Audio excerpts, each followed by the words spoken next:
หลุดไหมหนูหลุดหรือยังหนูอาจจะเด้งหลุดแล้วใช่ต้องใช่แน่ๆไลฟ์หนูดับหรือยัง สวัสดีนะคะสวัสดีคุณสลีปปี้นะคะสวัสดีคุณเคียวยานะคะยินดีต้อนรับนะทำไมฮะล่ะหนูไม่ได้มาผิดวันนะใช่ไหมใช่หนูเปลี่ยนมาวันจันทร์ถูกแล้วไม่ได้มาผิดวันสวัสดีคุณN9นะคะแวะมาแป๊บเดียวงานหนักมากช่วงนี้ไม่ค่อยได้มาหาเลยไม่เป็นไรนะคะแค่แวะมาแป๊บเดียวหนูก็ดีใจแล้วถูกแล้วขอบคุณคุณN9ที่แวะมาหานะคะอย่าลืมพักผ่อนด้วยนะทำงานเยอะก็อย่าฝืนตัวเองนะคะแค่คิดว่าคงหลับไปแล้วยัง จริงๆก็เกือบจะหลับแล้วแต่ว่ายังไม่หลับค่ะยังไม่หลับใช่คำดับยังงานยังไม่เสร็จก็พักผ่อนได้คุณN9จริงเนี่ยงานยังไม่เสร็จก็มาดูหนูเล่นเกมได้ หยอกนะสู้ๆกับงานนะคะหนูบอกเลยว่าลุ้นมากว่าไลฟ์วันนี้จะดับตอนไหน ไลฟ์ดับตอนไหนอย่าลืมเตือนหนูด้วยได้ใช่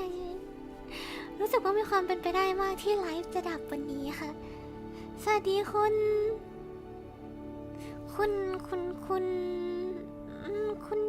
ต้องอ่านว่าไงอะดีครับสวัสดีนะคะหนูชาอิโอโยหนูขอโทษชื่ออ่านว่าอะไรเหรอคะลุ้นเหมือนกัน ยังไม่กล้ากดไปต่อกลัวหลุดสวัสดีครับสวัสดีคุณโนหนึ่งนะคะยินดีต้อนรับนะไปกันเลยเป้ายินดีต้อนรับคุณโนหนึ่งนะคะลุ้นว่าหลุดยังลื่นไหม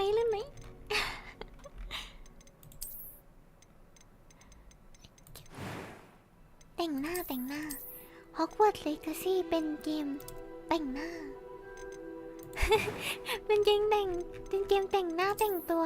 นี่หนูล็อกมงที่หนูอยากได้ไว้แล้วใช่นี่สวยหนูบังหมดเลยอะ ลื่นเอาล่ะหนูเกมลื่นเราต้องเปลี่ยนสีคิ้วได้ไหมนะสักสีนี้ไหมเปลี่ยนสีผม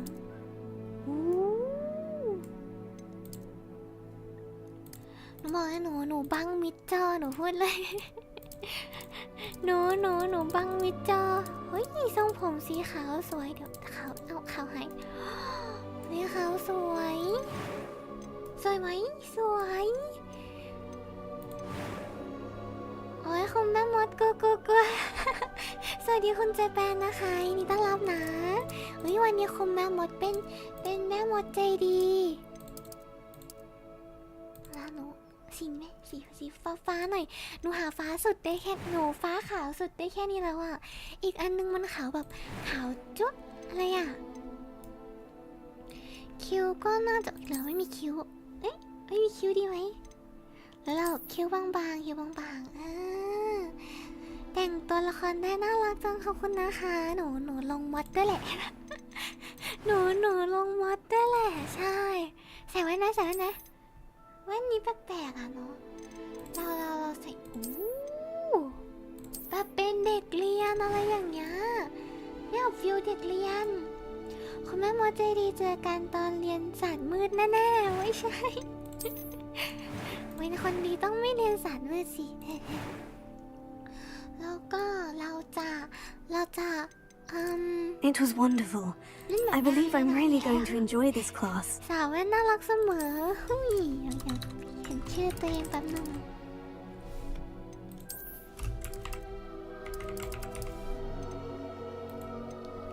หนูเป็นแม่มดสวัสดีจ้าเลวิสวัสดีคุณโคชินานะคะยินดีต้อนรับนะไอ้นะเด็กเปียไม่ใช่ no ไม่ใช่อย่าไม่นะ ไปเลยเปล่าพร้อมหรือยังพร้อมจะไปเริ่มต้นการเดินทางกับคุณแม่มดอะยังแม่มดเลยน้ำแข็งใสเนวิสจังไม่น้ำแข็งใสค่ะ ไม่น้ำแข็งใสนะ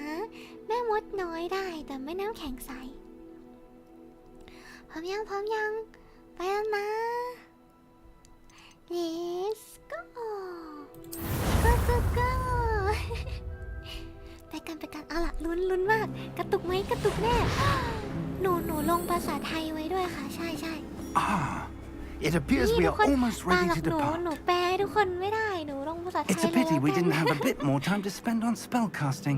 I presume you've been practicing the spells we worked on. I have, สวัส Professor. ดีคุณดอนนะคะ I'm quite sure I've never seen anyone take so quickly to a second-hand wand. You'll be a force to be reckoned with when you get your own. Thank ส you, วย Professor จุย Fig. I appreciate you เด่นที่ working สุด with ใน me. ซอยแล้ว Thank จริ you. งมีคนมา Oh, Eleazar! George, glad my rather cryptic description of our location did not thwart your findings. I've apparated to more vaguely defined destinations than this. แต่เด็กเบี้ยว Though น่า I รัก confess นะ I may have miscalculated slightly on my first try. Gave quite the fright to some theatregoers in the West End. It's been much too long. When I received your owl, I must say ทุกคน I... ต้องการจะสามารถ Best เป็นจอมมาร not ให้ได้ speak เดี๋ยวนี้เลย here, Eleazar. หนูปรับเสียง Of course. Why don't we speak en route to Hogwarts? We have a start-of-term feast and a sorting ceremony to get เสียง to. มันดัง Wonderful เกินไป idea. As long as your young charge here doesn't mind me tagging along. Not at all, sir. After you. Ages since I'd been to the เอางั้น castle. เลยเหรอ Would เด็ก be เบี้ยว good to see ไม่ the ใช่ old เบี้ยว pile แต่ of เอางั้น rocks. ก็ได้หนูว่าโอพีมากโหดมากจริงตึ้งได้เวลาขี่ม้าฮี่กับ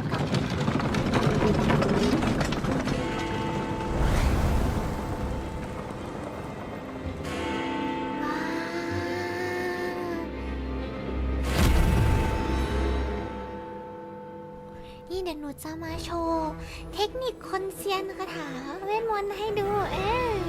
สวัสดีคุณลอรีน่ารักนะคะยินดีต้อนรับนะสวัสดีนะคะยินดีต้อนรับ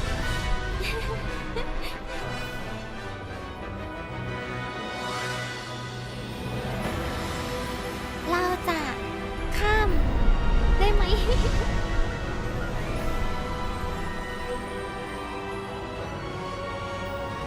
เสียงเกมดังไปหรือเปล่าคะ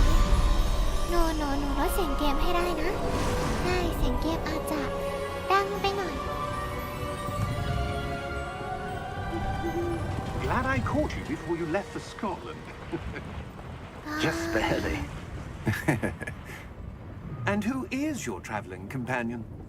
หนูเอง A new student. นี่หนูเป็นนักเรียนใหม่ใช่ Yes, sir. I'm starting school as a fifth นี่ year. นักเรียนเด็กปีห้า How extraordinary. It is Kidding, indeed. Zhang, sorry,คุณ None of the ML faculty has นะคะ ever heard of anyone ยินดีต้อน being รับ admitted to นะ Hogwarts so นะคะ late. Nor have I. นี่หนูว่าเป็น Of นัก course, เรียนใหม่ปี as ห้า the other fifth years will have been honing their magical skills for 4 years now, the headmaster asked if I could get our new student up to speed a bit before the term begins. Well, you couldn't have asked for a better mentor. Professor Fig is not only an exceptional teacher, he's also a remarkably intuitive and gifted wizard. Mr. Osric is prone to flattery. I dare say it's one of the reasons he's risen so far at the ministry. Have you seen this? นี่เขาต้องเขาพกหนังสือพิมพ์มาให้ I เราเลยเหรอ have. Opinions differ เขา as to สามาร how ถ great แบ a บ threat เซิร์ช Ranrock really เซิร์ช is. ข่าวในอินเทอร์เน็ตแล้ว Although ก็ I've yet to ส่ง convince ไล my น์ให้เราได้ colleagues ไหม at the ministry, I believe he is a significant threat. And it was your wife, Eleazar, หรือสมัย who ยั alerted งไม่ me มี to ไล his น์หรือเปล่า activities months ago. Miriam? How? งานยัง She เหลือ wrote เย to อะ me เลย about อ่ะ Ranrock before she ปึก died, หนึ่งเป็นปึกเลยเหรอ wondering what the ministry knew about คุณ his แอนนาย activities. สู้ๆคุณแอนนายเนี่ยคุณแอนนายลอง Before I แยก could respond, แยก I เป็นหลายๆปึก received เนี่ยแล้วคุณแอน this. นายก็ทำทีละนิด It was the last แล้วเราจะรู้สึก thing ว่า she เขา sent นี่ me, เราทำงาน Eleazar. ได้เร็วมากๆแล้วเรา It ก็ came จะ to me via มี her กำลังใจ owl, ในการทำใช่ but with no โทรศัพท์มี correspondence. ยังนะยุคนั้น I can only assume But she had to get rid of it quickly to keep it safe. 300 presumably from ไม่นะ Ranrock. 300 ปีที่ I แล้ว cannot open it. Whatever magic protects this is 300 powerful ปีที่ indeed. แล้วน่าจะยังไม่มี It looks like goblin ทำเหลือ metal. อีกนิดเดียวละ10 That แผ่น symbol. What's the glow? อีกนิดเดียว I don't see a นี่เรา glow. เห็นแสง Nor do I. เราจะโชว์พลังจุวิงจุวิงอ้าว Merlin's beard. How did you... Wait! ใช้บริการนกคู่กันแห We ละ did.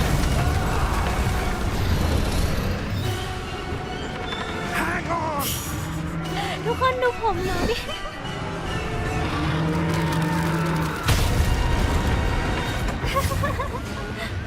ผมอลังการมากโอ้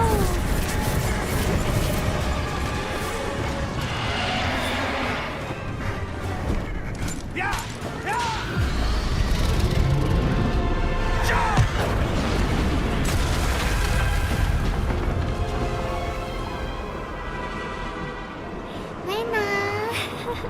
หูผมหนู The key! Give me your hand!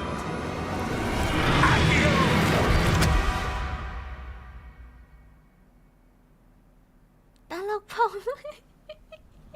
ฉากอย่างเท่ผมช็อตฟิลมากเลย Are you alright? แต่ถ้าปล่อยผมจริงๆ มันก็ You're น่าจะ hurt. เป็นแบบนั้นแหละนะ Perhaps a bit. อย่ามองหนูอย่างนั้นคุณเชียวอย่า Take this. It's Wiggenweld potion. That stuff will right you in a second. ตัวจีเพื่อกรึกกรึกกรึกกรึกกระดกยากรึบกรึบ ยาสีเขียวต้องน้ำแอปเปิ้ลแน่นอนเลยค่ะ What happened? หนูมั่นใจว่า Oh, ยา George. ต้องรสชาติน้ำแอปเปิ้ล I แน่ can't นอน believe it. อ๋อกระตุกกระตุก What the hell got into that damn thing? หนูหลุดยัง Attacking a carriage หนูหลุด mid-air? ยังทุกคนหนูหลุดยัง A typical dragon would never. Professor? มัดผมเลยนะโห Sir. ยากเลยโอ้กระตุก Where are กระตุกอ้าว I'm not sure. But that key you discovered was clearly a port key. กระตุก Porky. กระตุกไหมยัง An ยัง item ยังไม่หลุ enchanted ด to โอ bring เค whoever touches it to a specific place. หนูว่าหนูลดภาพก่อนดีกว่าหนูขอตั้งค่าได้ไหมขอ I'm feeling แป๊ better, บหนึ่ง sir. โปร If เฟสเซอร์ you'd like to look ข around อ a bit. ตั้งค่าก่อนได้ไหม I would. But stay close. โปรเฟสเซอร์ We've คะ no หนูก idea ระตุ who ก created this port key. หรือมันไม่ได้กระตุก Oh, อะไร why? ไม่กระตุกนะ ไม่กระตุกเหรอเฮ้ยแปลว่าหนูเล่นได้ใช่ไหมโอเคคือจะบอกว่าตอนเนี้ยภาพที่หนูปรับอ่ะมันอยู่ตรงนี้ทุกคน มันอยู่สูงเพราะงั้นเพื่อนหนูแล้วเองว่ามันจะต้องเด้งหลุดแน่ๆยังไม่หลุดยังไม่หลุดโอเคโอเคสูงใหญ่สูงสูงหมดเลยเหรอใช่ใช่สูงหมดเลยว้า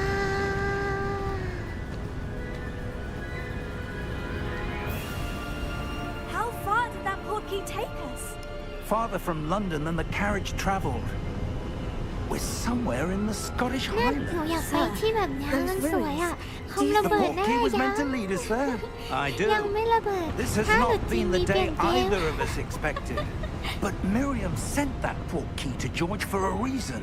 เราลองปรับ And ภาพ I ภา believe พสูง that สุดกัน she ดูไหมคะ and now George Long man, died long man. in pursuit of whatever it was ไม่ meant เอา to ดีก lead ว่าเน to. อะอาจจะ If เป็นเรื่อง you're ดีที่ sure อาจจะ you're ไม่ all ลอง right มัน and สวย wouldn't แต่มัน mind ก็น่ากลัว indulging นะ me, I'd like to have a look around. Absolutely, ถ้าเรา sir. ส่งตัวดีๆเราก็จะไม่ตก Let's see if we can find a path, ภาพสวยจังใช่ however ไหม faded it may ดู be. ผมสิ เราลองปรับภาพสูงกว่านี้กันดูไหมคะเราปรับภาพสูงกว่านี้กันเอาละนะเอาล่ะสูงหมดแล้วนะทุกอย่างเปิดเลยเทสซิ่งดูเปิดหมดเลยนะคะ เรามาลองดูกันดีกว่า Mind your Look, look. step. อันนะนี่อันเนี้ยกระตุกยังหนูกระตุกยัง ไม่นานใน Where do วิ you สก็จะ suppose your หา wife got the portkey that brought us กลัว here? ตกน้ำไม่ A good เป็นไม่เป็น question. ไรนะคะ เพราะว่า Miriam spent years searching for evidence of a long forgotten form of ancient magic. โหไม่กระตุกนะโอ้เป็นไงเท่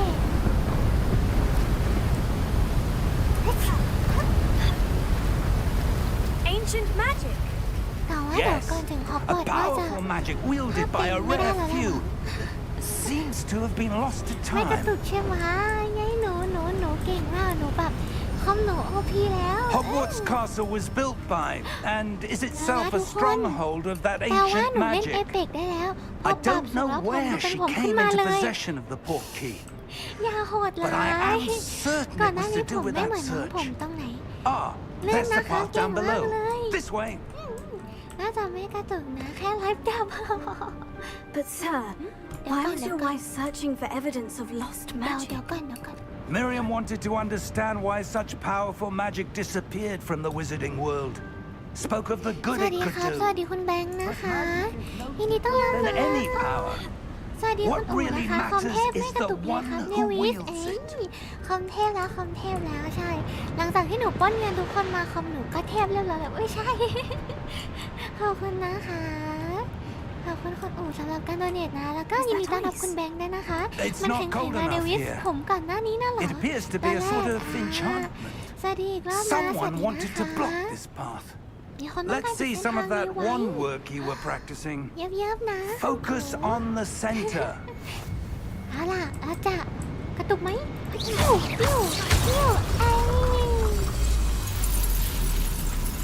Excellent. วิ่งวันนี้เราไว้ That was ใน a วิ bit ทยุ rougher than I'd expected. ทำไมไว้หนูล่ะทำไมไว้หนูล่ะ Your one work's เอา improving เงิน with ใช้ every ไปอัพ cast. คอมเพิ่มอีก Thank you, sir. อันนี้ก็จะสุดแล้วนะทุกคนจริงๆ อันนี้ก็จะสุดแล้ว 4060 เลยนะ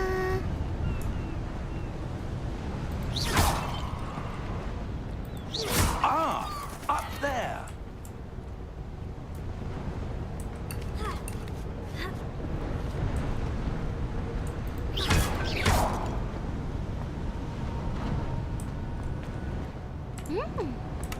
โอเคปะกางเราไป We're กาง close now. It's just ahead. ว้าวสวยเปล่าทุกคนมันแบบว้าว Steady yourself. ผมก็ยัง Reparo.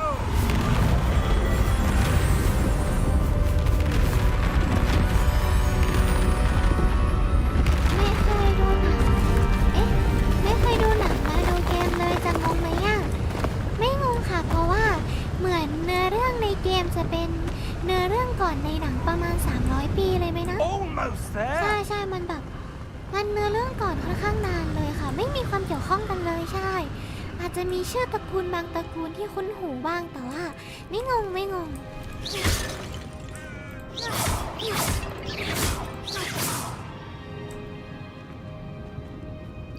ดีครับมาใหม่ครับสวัสดีคุณวิทย์นะคะไม่ได้มาใหม่สักหน่อยจำได้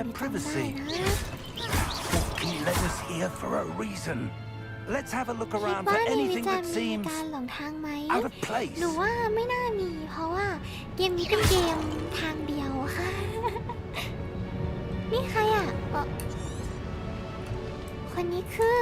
Professor, this statue. This may have been his home. อ๋อที่นี่เคยเป็นบ้านของเขาแล้วรูปปั้นนี้คือใครอ่ะเนไม่สามารถเดินในโรงเรียนโดยไม่วาร์ปได้ไหมคะ ได้ค่ะ ได้แล้วมั้ง แต่ว่าไม่ได้เล่นนานนะหนู That จำไม่ได้ enchanted อะ crystallized stone ยังทาง again. ตรงแบบนี้ใครจะ But ไป what หลง could it be เดี๋ยวก็รู้ blocking? ครับเดี๋ยวก็รู้ What's this? มาเลยค่ะพี่สาวน่ารักจัง เอ๊ะอยากนะโอ้มาใหม่หรออุ้ยยินดีต้อนรับนะคะ ชื่อเคียวยาใช่ไหมคะ How หนูเนียวได้ Why ใน would วีลิส someone นะ have คะ conjured that enchanted stone แป๊บนึ here? งนะ เสียงมันดังเกินไปอ่ะ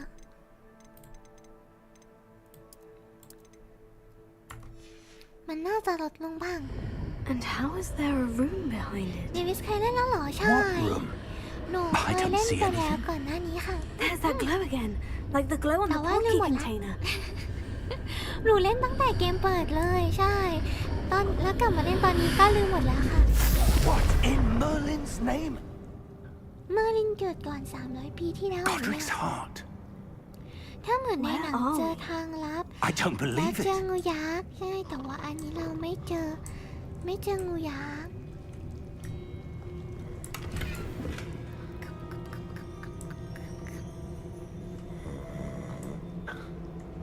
เฮ้ยใครหลับอยู่อ่ะเราจะปิ้วๆใส่เขาด้วยนี่เราตื่นขึ้นมาน่ะนี่ไงเขามีของให้หนูขโมยอยู่ป่ะโหทุกคนดูของด้านหลังเขาสิเขามีเงินด้วยนะเราสามารถขโมยเงินเขาได้ไหมหรือว่าเรานี่ไง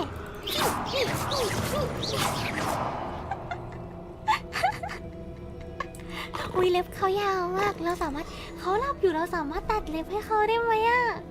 เฮ้ยสนใจตัดเล็บไหมคะพาเถอะเนอะ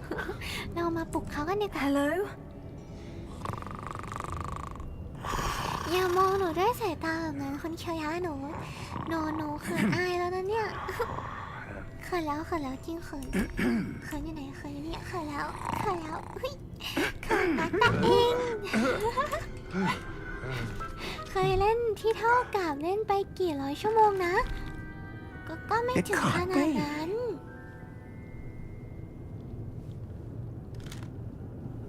Just a moment. Ooh. สวัสดีคุณไม้สองนะคะยินดีต้อนรับนะสวัสดีนะคะช่างหน้าแดงว่ากีจังอันนี้เหรอ Welcome to Gringotts ดี Wizarding จังเลย Bank. จังสวัสดีคุณแบ็คนะคะยินดีต้อนรับนะ Vault number 12, I presume. Precisely.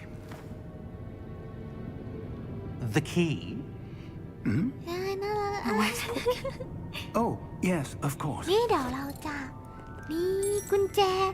จขายได้กี่บาท This way then. อยากได้ตังค์อ่ะคิดว่าน่ารักเหรอ Stay close. ไม่เห็นนะ ไม่น่ารักจริงเหรอไม่น่ารักเหรอคะหนูไม่น่ารักเหรอเดวิสเขินต้องให้ขนมไหมเพื่อให้เขินให้ขนมก็ได้ก็ดี เอาขนมเยอะๆเลย Keep your hands inside the carts อย่า if you ปวด don't ส้น wish เล to ย lose them. นี่คุณแบ็คคุณพ่อหนูบอกว่าถ้าปวดเท้าปวดอะไรอย่างนี้ใช่ไหมให้เอาน้ำอุ่นๆมาแล้วก็แช่เท้าลงไปจะช่วยให้ปวดน้อยลงได้ ไม่จริงเหรอ How many vaults are แม่ there? หนูอยากเล่นเครื่องเล่นอย่างนี้ทุกคนดู Hundreds. สิ In fact, you'll see quite a few on our way to vault number 12. As we speak, we're just beneath the main lobby. The vaults you see now are the newest. Are private entrances to the bank common at Gringotts? บุ้น They are most uncommon. Only one with great wealth or ไม่ power, กลัวเลยเหร or อ both, could แต่ have ว่า arranged ตัว for เรา such a ไม่ตก service. ตัวเราไม่ได้เหวี่ยงไปมาเลยนะเนี่ยตัวเรานั่งคงที่มากเลยดิ You'll want to take a breath. มันน่าเล่นมากเลยอ่ะดิ That waterfall washes away all enchantments. It's a security measure. Experienced the thief's downfall before, เนี่ย have เหรอ you? คุณสลิปปี้ไปเล่นกับหนูเปล่า These are Really? the lower vaults that we're passing now. How deep are we going? Vault Only number been found 12 was in commissioned Ohio. shortly after Gringotts was founded over 4 centuries ago. It resides in the deepest part of the bank. Settle in. We've quite a distance to go. เขาบอกว่าหนทางยังอีกยาวไกล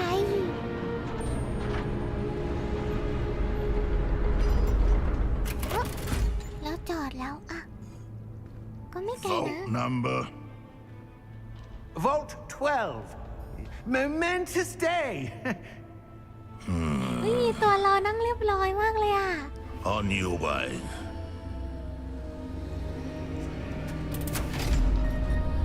ทุกคนดูดิตัวเรานั่งเรียบร้อยมากเลยอ่ะ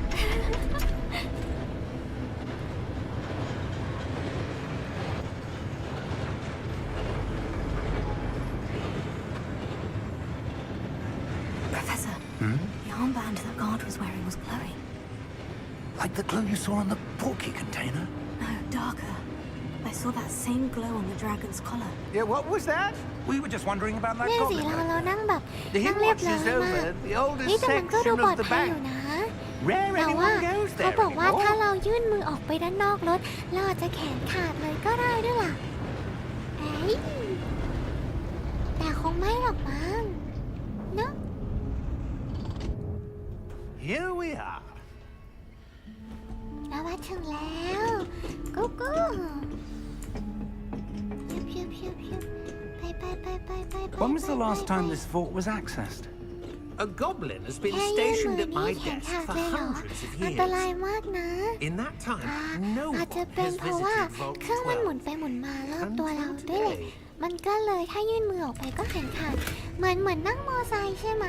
นั่งมอไซค์ถ้ายื่นมือออกไปก็อาจจะแขนขาดก็ได้เหมือนกันไม่เหลืออะสิ Thank you for your help. นี่ขอบใจที่ช่วยนะเราเข้าไปข้างในห้องกันเถอะเราจะไปปล้นตังค์แล้วค่ะเราจะมีเงินไปซื้อนกฮูกไปซื้อหนังสือไปซื้อไม้กวาดแล้วก็ไปซื้อไม้กระถางก็ What do you suppose we should be looking for? ในเงินห I'm นู not sure. เงินหนูอยู่ So, ไหน I wonder if you The might... instructions for Vault 12 indicate that I am to grant access to the holder of the key and then close the door. and then close the Wait. door Best of luck. เราถูกขังเรา That was certainly unexpected. ถูกขัง Let me แล้ว think. There must be something here. Revelio, perhaps. Revelio? Yes, a revealing charm. เกมนี้มีภาษาไทยด้วยเหรอ จ Let's ริง see what ๆ we're ไม่มี missing, ค่ะ shall we? แต่ว่ามันเป็นมอส Ready น่ะ your ใช่ wand and focus. นี่เราจะได้เล่นคาถาใหม่แล้วปิ้งได้เหมือนมันจะเป็นมอสนะคะ ไม่ใช่เหมือนสิมันคือมอสใช่มันคือมอสนี่ลีเวลิโอ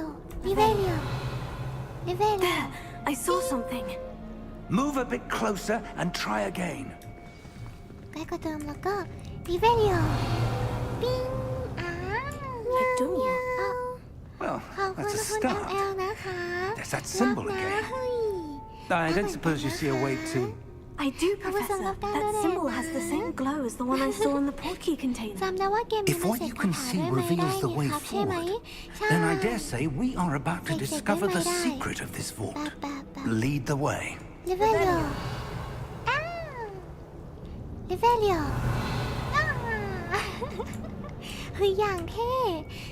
ใช่ไหมเท่สุด Lumos! หนูอยากเรียนอยากว่า This is no อยาก ordinary เรียน vault. ลูมอสบ้างเหรอ I suspect we will need to earn our way out of here. What do you mean, earn our way out? ลา Do you อ think วา this is ดา some เค sort of ตัส test? ลาเด I do. เอ๊ะ But มัน to ต้องอ่าน what ว่า end I เค can't ดา say. ฟรา Stay close. There will be no disapparating if things go poorly. นะครับ Not ถ้างั้น out of Gringotts. เคดาฟราไหมนะเกิดอะไรขึ้นคุณแบ็คเวียนหัวแล้วเหรอ จะบอกว่าก่อนหน้านี้หนูเล่นนั่งดาวน์โหลดเกมนานมาก แล้วหนูก่อนเล่นหนูเวียนหัวมาก แต่ว่า I see something พอ up จะเข้า ahead. มาเล่นก็ไม่เวีย What น is หั it? วแล้วแหละ That glow again, but on the floor. แต่เล่นไปเล่นมาหนูโมชั่นซิกกินแน่เลยได้แล้ว เพราะว่าก่อนหน้านี้ไปเล่นเกนชินมาด้วยแล้วก็เกนชินมันเวียนหัวมากเลยอะ Lumos! What happened? When I moved towards the glow, it suddenly seemed as if the ground was swirling about. Are you all right? Yes, sir, I'm fine. มีอะไรแวบๆด้วย You ทุก seem คน to have caused the floor to change. That statue. What statue? I see some sort of statue, but only as a reflection in the floor. มันไม่เหมือนเงาในพื้นมันเหมือนฝังอยู่ในพื้นมากกว่าเธอดิเวลิโอ I presume this is what you saw reflected in the floor. It is. The reflection's still there, but the statue's positions don't match. Wait. When you moved, the reflection turned in the direction of the light. Perhaps you should cast Lumos. แล้วเราก็ได้เล่นคาถาแบบเยอะมากจึ๊บจึ๊บเนี่ย ดีงับในเวทผมมาทันไหมเพิ่งทำข้าวเสร็จมาใช้เลยเพิ่งทำข้าวเสร็จมาใช้เลยมาทันค่ะหนูเพิ่งเริ่มเล่นนิดเดียวเองเพิ่งได้คาถามา2 คาถาเองคือเลเวลเดียวกับลูมอส Well done. Now the reflection is นี่วิ turning ตูกว้าง towards ขึ้น me. นะคะพออีกสักหมัด It เปล่า does follow the แบบ light. มีเยอะเหรอสักหมัดเปล่าครับสักทีเปล่า เฮ้ยเดี๋ยวนี้หนูสนุกมากกับการกดปกติหนูไม่ค่อยกดใช่ไหมช่วงนี้หนุกมากสวัสดีคุณเจมซ่านะคะยินดีต้อนรับนะอะดะเอ๊ะอะดะเอ๊ะอะจิ๊บเอ้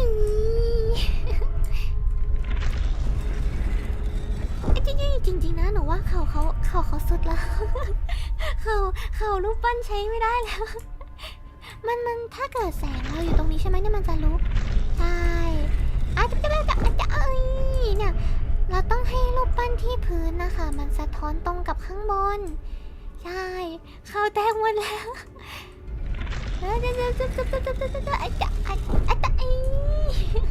พอเราเลิกแกล้งเขาดีกว่าเดี๋ยวคุณรูปปั้นโมโห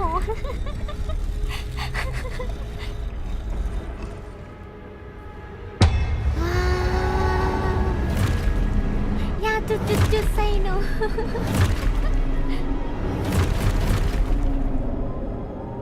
Look out! Potato. Accio! Defendo! Levioso! มิชาเนวิสวัสดีนะคะยินดีต้อนรับคุณมิกานะคะสวัสดีนะหนูขอสู้แป๊บนึงอย่าไปจับว้าว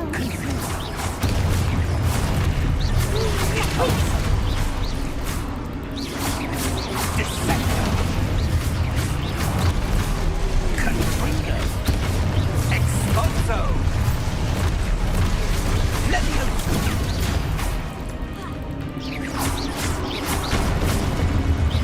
Depose!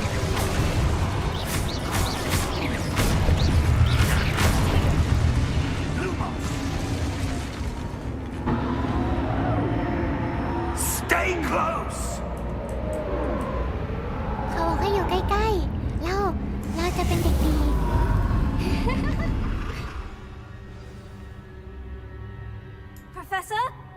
Professor Fig! Professor, where are you? ยินดีต้อนรับคุณมิกา This isn't นะคะ good. ที่จุดผมก็แค่อยากเล่นมุกจุดที่รักนะ แต่ไม่เล่นดีกว่าเชื่ออ้าว ไม่นะ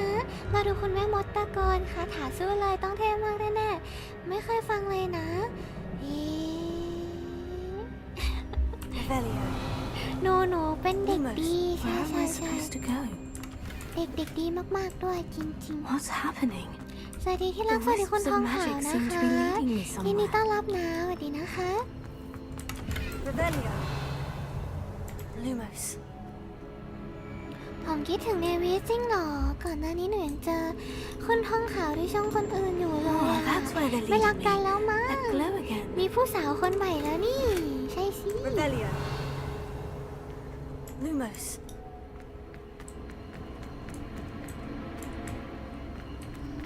เด็กดีใช่ สวัสดีงับท่านอาหาร ไม่ใช่อาหารนะคะ สวัสดีคุณบ้าหมุดนะคะงามกินท่าทั้งตัวเดี๋ยวกินไม่ได้ เมื่อกี้ตอนโชว์กระตุกไหมคะหนูไม่ได้ดูอ่ะว่ามันกระตุกไหมเอาใหม่ Lumos. Revelio. I suppose I'm on my own this time.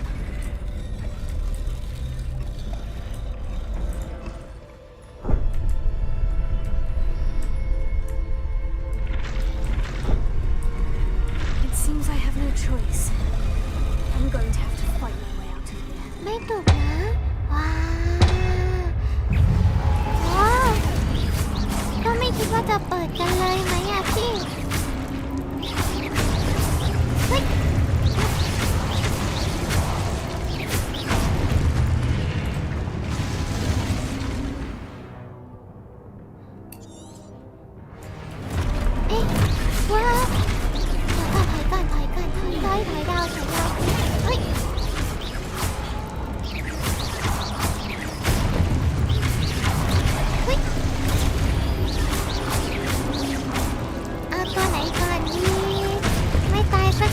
hurry up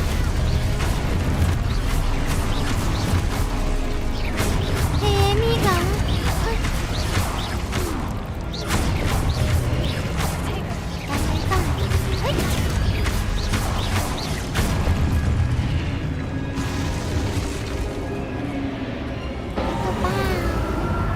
เราก็ไม่ได้ชอบเธอหรอกนะแต่ขอรูปหัวหน่อยสิอุ้ยเชอะ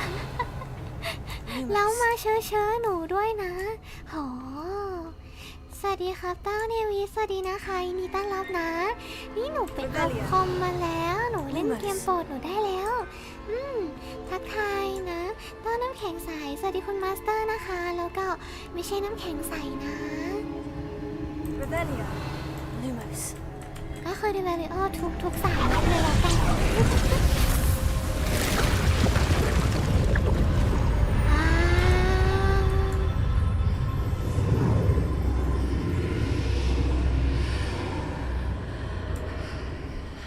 ก็ไม่อยากให้กำลังใจหรอกนะแต่ซื่อๆนะเนจังโอ๊ยคืนจังขอบคุณนะคะขอบคุณนะ Revelia. หนูจะสู้ๆใช่เดี๋ยวมีต้องสู้อีกไหมนะทานอะไรยังหนูทานแล้วทานขนมไปนิดนึงค่ะใช่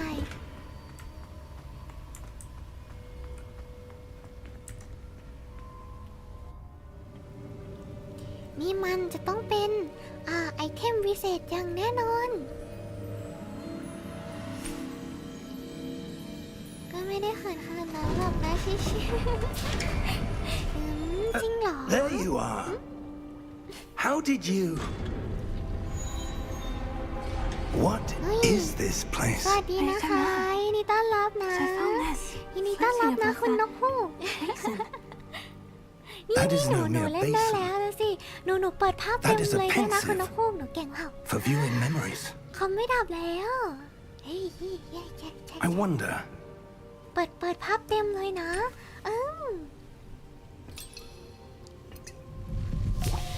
คอมไม่ปลื้มแล้วใช่คอมไม่ปลื้มแล้ว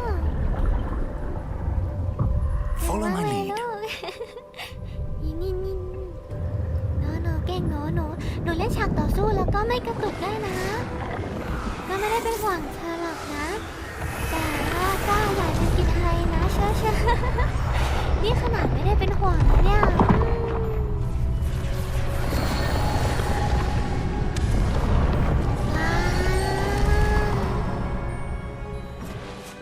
All is in place. The portkey is well hidden. Perhaps too well. I wonder if the path we've created... May be impossible เห็ to น follow. แล้วเลื่อน It หัว will แตก only เล be ยค่ะ impossible for one who cannot see traces of ancient magic as I หนู can. แบบตื่นเต้น Your มาก ability ดี to มา see ก what วัน others นี้แบบ cannot will มัน not ลื่ be น enough มากๆ personal. หนูเปิดโมเดลแล้วก็ We are ไลฟ์ entrusting แล้ว the ก็ one เล่ who นฮอกวอต embarks ส์ on เล this กาซี่ path ไป with ด้วยได้แบบ powerful ดี secrets, ใจ with สุดๆ knowledge ใช่ others will do anything to obtain. สวัสดีคุณซารัมนะคะ And if we are ต้อนรับ correct, นะ Charles, คุณซารัม The ดูสิ ritual คอ wizard ม who หนูลื่น completes แล้ว the นะ trials will have proven themselves worthy of that อย่า knowledge. ทำหน้าแบบนั้นสิ And ก็ the ไม่ได้เขินหรอก responsibility นะชิชา that เชื่อ accompanies เขา it. ครบเลย We've done all that we can. เราทำเท่าที่ทำได้แล้วว้าวนี่แปลว่าเราเป็นผู้ถูกเลือกต้องใช่แน่ๆจัดการ That's โจร what ตัว you're ไหน seeing. มาคะเนี่ย The glow 4060 ค่ะ that surrounded them. ชื่ออะไรนะ4060 Ti Astonishing.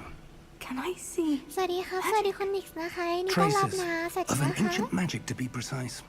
ย่อ The magic that Miriam had always believed existed, but could never. Miriam, and perhaps George, died in pursuit of knowledge that has been ต้องตาย dormant จาก for การสืบหาเว centuries. ทมนต์คือหนูแบบ And you, it seems, เธอจะเป็นกุญ are the แจ key ที่ to ทำให้เรา understanding เข้าใจว่า why. เพราะอะไร we were. It all looks rather different than it did a มัน moment ดีจ ago. ริงๆหนูสงสัย Someone's ว่า coming. คือถ้าเรา Who were they? ใช้พลังได้เร็วกว่านี้บางที But, sir, don't you think I shouldn't died, be yeah. in there. ก็มีอยู่ดีที่สุดเป็นของนี่สุดยอดเลยใช่ไหมแล้วก็แรม32 กิกด้วยนะ Seems my reputation สุดยอด precedes เปล่า me. I was beginning to think no one was ever going to visit Rackham's Vault. And why are you here? เฮ้ยเฮ้ยเฮ้ย No need for that. Just give me whatever it is you found here and we can let bygones be bygones. เนวิสต้องเป็นเจ้าแห่งมืดนะ หนูจะ Sir, เป็น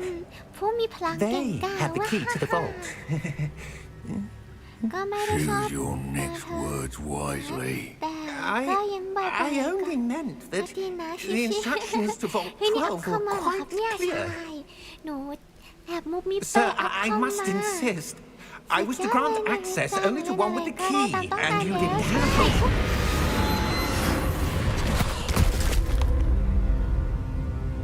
I have no patience for อีกหนึ่ง traitors. ฉก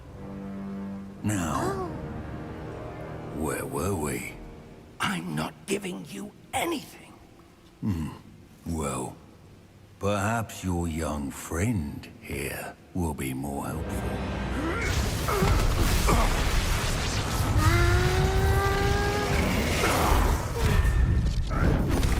แล้วทำไมเราต้องเด้งเราไปด้วยอ่ะ จริงๆเราอาจจะเต็มใจช่วยก็ได้นะ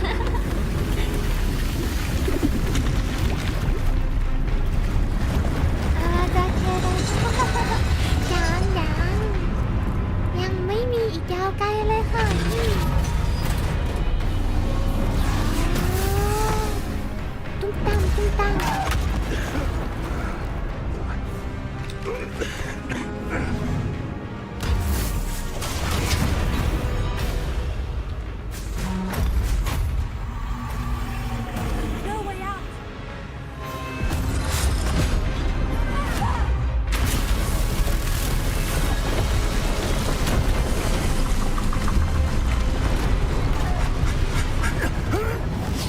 ว่าเกือบตายโอ้ Are you all right? Fine, ตัว sir. ละครเนวิสน่ารักจัง I've เล never ยใช่ไหม seen so powerful ติด a อย่างเดียว goblin. คือตอนใช้พลังแล้วผม He มัน seemed สะบัดแบบปุ๊บปั๊บปุ๊บปั๊บ Wholly unaffected by my magic. ผมมันสะบัด are we? อลังการมากจริง It can't be. It seems those who set up the pensive, the locket, and the path to มาลงไป both ที่นี่ wanted someone with your ability to end up here. Come. We have a sorting ceremony to get เรา to. มาอยู่ที่ฮอกวอตส์เดี๋ยวตอนนี้หนูกดESCไม่ได้ ต้องข้ามไม่ได้ ขอลดสเปคภาพสูง ขอลดภาพสูงลงก่อนหนูยังไม่ได้ปรับภาพสูงกลับเลย ตายแล้ว ตายแน่ ตายแน่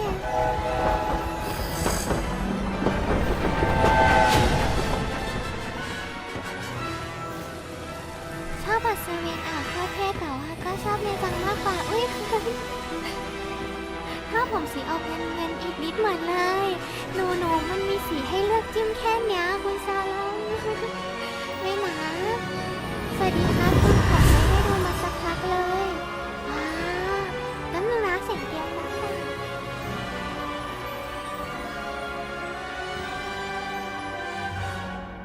โอเคขอบคุณที่แวะเข้ามาดูนะคะ ขอบคุณนะยินดีต้อนรับกลับนะ เสียงเกมดังไหมนะเสียงเกมดังหนูกด ESC ไม่ได้ หนูกด ESC ยังไม่ได้ หนูน่าจะต้องรอสักพักใหญ่ๆเลยใช่แล้วมันกระตุกนะคะ ตอนเราปรับเอาต้าเราเกือบ Oh, ยังเกือบ good. คิด We haven't missed the หนู sorting หนู ceremony. ปรับทุกอย่างตันหมดเลยค่ะ I'm หนู no ว่าหนู expert, ก็น่า but จะคิดเหมือนกันแต่ that seems more. คือหนูวิ่ง appropriate. ชุดสวย Now, แต่หนูปรับทุกอย่างตันหมดเลย I need to ตายแน่ study this locket as soon as I ฉากต่อไปคนเยอะด้ว can, ย but first หนู I กระ must ตุกแน่ contact the ministry. They need to know what happened to George and be warned of อาจ Ranrock. จะไม่ขนาด For นั้น the ก็ได้ moment, I ask that you keep all that's happened this evening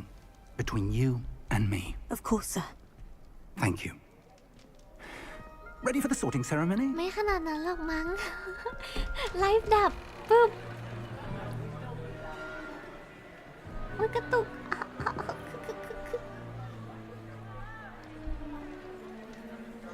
อ่า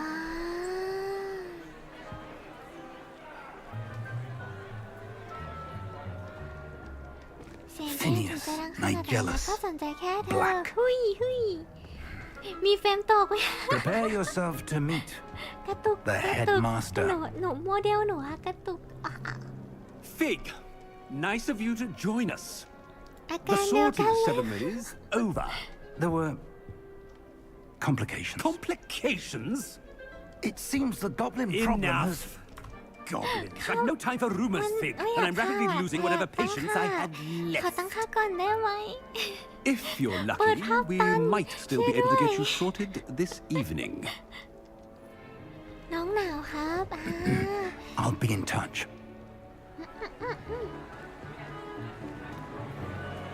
อ๋อทุกคนดูนักเรียนเยอะมาก อันนี้คือเปิดหมด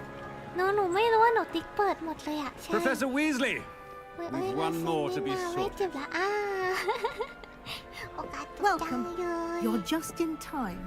Have a seat. ขอตั้งค่าก่อนได้ไหมคะ ยังไม่อยากนั่งเลยอะอยากตั้งค่าก่อนนะคะเมียวเมียวขอบคุณคุณศิรวิทย์นะคะอวยดูกระตุกมากเลย Ah, yes. A bit older than the others, aren't you? You come here with preferences and preconceptions, certain expectations. คุณศิลวิทย์บอกว่ากลับไปบอกพ่อแม่ทุกคนว่านักรบมังกรไม่ใช่หมายถึงเจ้าแห่งความมันกำลังกลับโรงเรียน นักรบมังกรเดี๋ยวนะ ไม่ใช่ จะเลือกบ้านไหนนะหนูน่าจะเคยทำแบบทดสอบในเชื่อนะวิสาดเวิลด์เหรอไปแล้วแล้วเปิดเวลา ไม่ใช่จะได้บ้านไหนนะเราจะต้องเลือกแน่นอนว่าเราจะต้องอดใจรอเข้าชั้นเรียนไม่ไหวแล้วหนูอยากเรียนคาถาเยอะๆจะได้ไปอัตแฟคิดป่า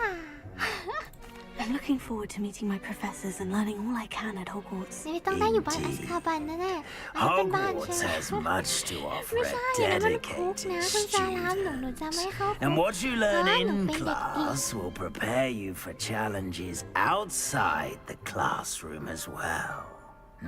เราไปฮัฟเฟิลพับกันดีไหม Interesting. You've recently learned that you possess a rare ability. I detect a growing sense of ambition, an eagerness for power. Perhaps you belong in Slytherin. บ้านเขียวๆนั่นแหละ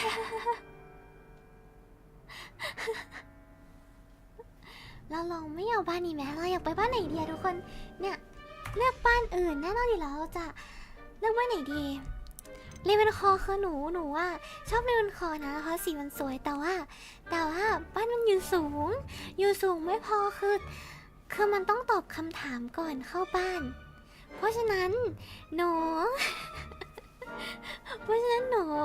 ไม่ฉลาดขนาดนั้นเลเวนคอน่าจะไม่ได้ช่วยสาดมืดมันจะชื่อเขียวเลยพลังส่วนส่วนกิฟฟินดอร์หนูไม่มีความกล้า หนูไม่มีความกล้าเลย ตอนนี้ก็เลยลังเลระหว่างฮัฟเฟิลพับกับซิทรินเพราะว่าฮัฟเฟิลพับแบบเขาเรียกนะฮัฟเฟิลพับมันอยู่ใกล้ห้องครัวทุกคนแต่ซิทรินมันอยู่ใต้ดินมันน่ากลัวนะเคยเล่นแบบทดสอบบ้างไหมครับ เคยเล่นค่ะเคยเล่นตั้งหนูมั่นใจว่าหนูน่าจะเล่นเกิน7 ครั้งแล้วก็ได้ซิทรินหมดเลย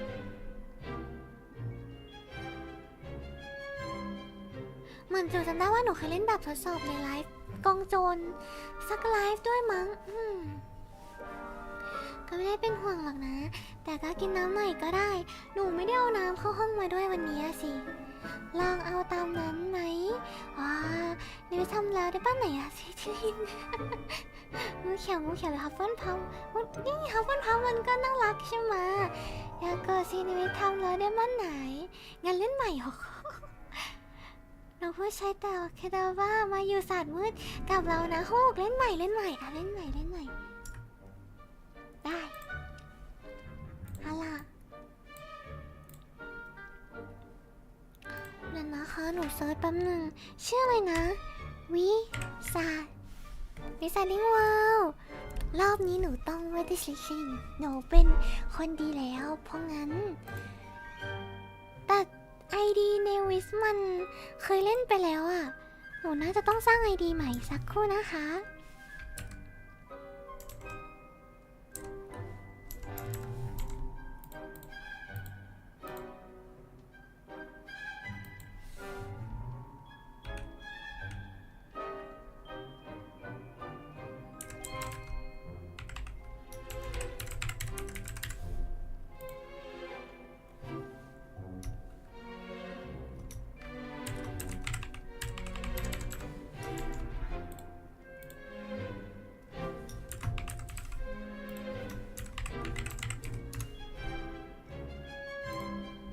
เล่นใหม่เล่นใหม่เล่นใหม่เอาล่ะ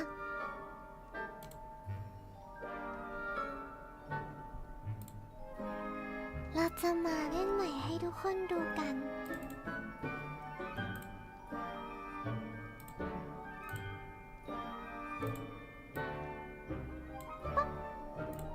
โอเคเรามาเริ่มเล่นใหม่กันดีกว่าเราต้องเลือกบ้านจะกดแค่บ้านนี่เขาเล่นไว้หน้าล้อลืมแล้วเหมือนกันทว่าได้อะไรมาเล่นให้ดูใหม่แบ็คกราวด์ข้างหลังก็คือยังป่าหรือแม่น้ำหนูเลือกแม่น้ำมันน่ากลัวใช่ไหมก็ต้องเลือกป่าใช่ Which Nightmare Wood คืออันไหนที่เรากลัวมากที่สุดถ้าหนูแปลไม่ผิดนะรอบหน้าต้องได้งูเขียวอีกแน่ๆไม่ได้แล้วถ้าได้เลวันคอหนูจะแปลกใจมากเพราะว่าหนูเป็นเด็กไม่ฉลาด เข้าบ้านไม่ได้อันนี้คือเรากระตกเหรอก็คือเราตกโอเคเอาว่าฝันร้ายคือเราตกไม่ค่อยกลัวคือถ้าเราไม่เห็นพื้นอ่ะมันก็ไม่น่ากลัวเพราะเราจะล่วงไปที่ไหนก็ได้เราจะเหมือนลอยได้มันก็จะไม่น่ากลัว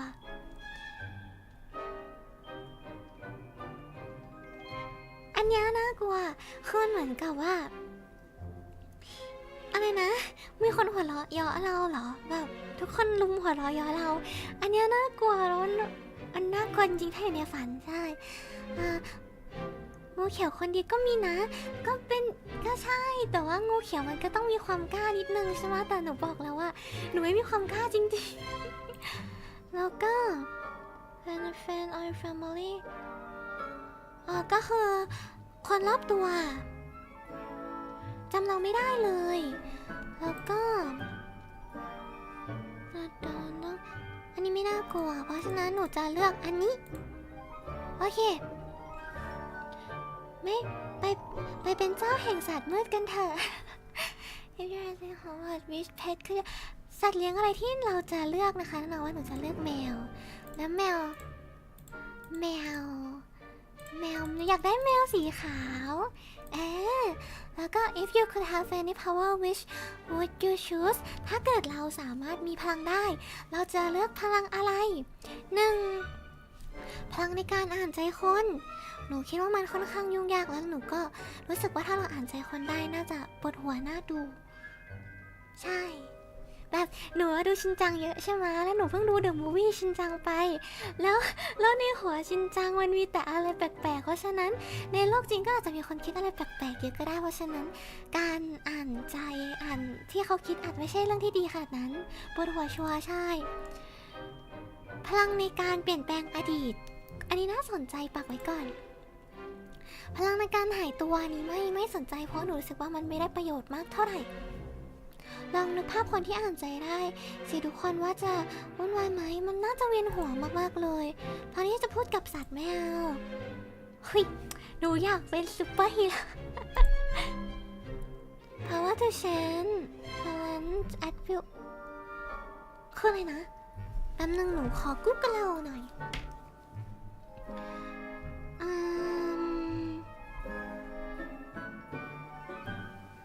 มันแปลว่าอะไรอ่ะพลังเปลี่ยนรูปลักษณ์ของคุณตามต้องการหายตัวอันนี้ซันจิต้องการอย่างหนัก อาจจะใช่ซันจิต้องการอย่างหนักไม่ได้ยากละเปลี่ยนร่างเหรอหนูไม่อยากเปลี่ยนร่างพลังเยอะมันจะดูแบบ เป็นผู้หญิงพลังเยอะเกินไปไหมก็ไม่อยากเท่าไหร่คุยกับสัตว์หนูก็ไม่อยากคุยกับสัตว์มันเฟื่อๆอ่านใจเลยอะแล้วผลก็ไม่จำเป็นหนูว่าเปลี่ยนแปลงอดีตใช่โอเคแปลไม่ออกแปลไม่ออกอีกแล้วตายละตายเร็วหายตัวนี่มีประโยชน์เยอะเลยนะครับสำหรับผมเฮ้ทำไมกันนะมันคืออะไรอ่ะแปลไม่ออกอ่ะ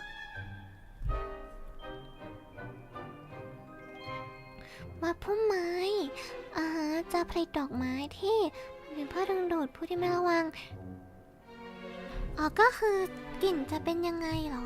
กลิ่นที่มันจะล่อเราได้เป็นยังไงหรอใช่ไหมทุกคนแป้งหนูหน่อยแป้งหนูกันเดี๋ยวลองเข้าไปเล่นบ้างดีกว่า หนูไม่แน่ใจอ่ะสวัสดีคนลีมินีนะคะนี่นะย้อนเวลาได้เปลี่ยนอดีตได้ตลอดนั่นสิหายตัวแปลงรูปลักษณ์ภายนอกได้แอบน่ากลัวไหมนะอาจจะลืมรูปลักษณ์แท้จริงไปก็ได้กลิ่นทะเลกลิ่นบ้านไฟเฟรชแมนไม่คิดว่าน่าจะกลิ่นบ้านไหมนะกลิ่นทะเลไหมอะกลิ่นทะเลมันจะแบบมันมีความทะเลอะกลิ่นทะเลไหมนะทะเลไหมทะเลเลยหนูแปลไม่ออกแต่ว่าถ้าหมายถึงดอกไม้ที่มีกลิ่นนั้นจะเป็นกลิ่นอะไรก็ถ้าให้หนูเลือกก็กลิ่นทะเลแล้วกันแล้วก็คุณอยากโดนอะไรหรอหมายถึงอยากโดนชอบอะไรไหมอะไรอะหมายถึงรักบ้านไหมนะอยากโดนชอบไหมอยากโดนเชื่อใจอยากโดนกลัวเหรอหนูไม่อยากโดนกลัวอันนี้คืออะไรอีกแล้วอ่ะ แปลไม่ออกสักอันเลยอันนี้คืออิจฉาเหรออยากมีคนอิจฉาตัวเองอันนี้อะไรอ่ะอยากมีคนเรียนแบบเหรอก็ไม่อันเนี้ยอยากมีคนสรรเสริญหนูว่าอันนี้ดิ หนูตอบตามตรงแบบมันก็อยากได้ทุกอันยกเว้นกลัวอยากได้ทุกอันยกเว้นมีคนกลัวเพราะงั้นมันเลือกไม่ได้อ่ะแต่ว่ามีคนชอบนี่มันจะชอบเหรอชอบมันดูเบสิกไปอ่ะดีครับเนวิจอเวทน้ำแข็งสวัสดีคุณเทนจินนะคะยินดีต้อนรับนะอยากมีคนเชื่อใจเหรอถ้าเราทำตัวดีเดี๋ยวเขาก็เชื่อเองเพราะฉะนั้นเราไม่ต้องกดเลือกในนี้ก็ได้มั้งอยากมีคนกลัวไหมหนูไม่อยากมีคนกลัวม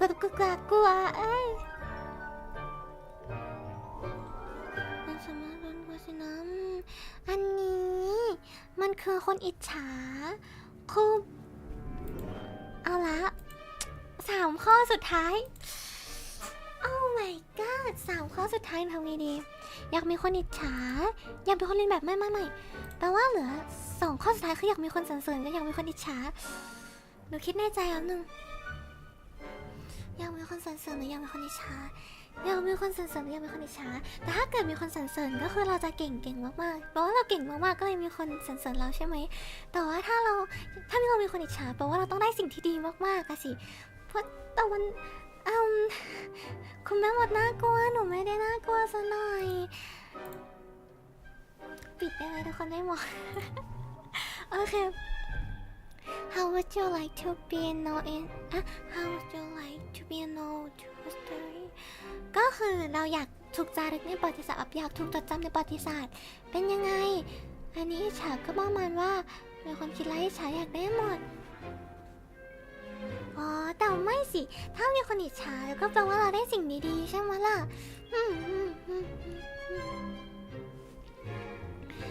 The greatest คนที่ดีที่สุดอันนี้อะไรอีกอันนี้อะไรคนที่ฉลาดที่สุดหนูไม่ฉลาดไม่มีความมั่นใจเลยค่ะตัวหนา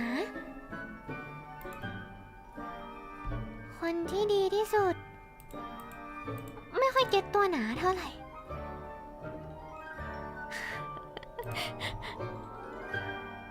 หนูขอตอบตามตรงว่าไม่เก็ตสักอันเลย นาคืออะไรอะทุกคนฮะต้นหนาอันเนี้ยต้นหนาคืออะไร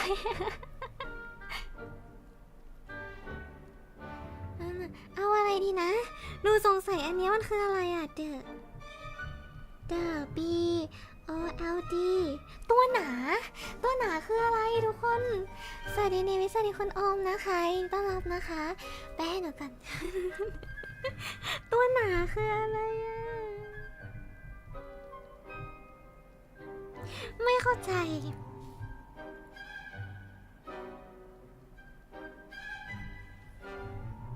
ตัวหนาไม่แน่ใจความกล้าหรอมัน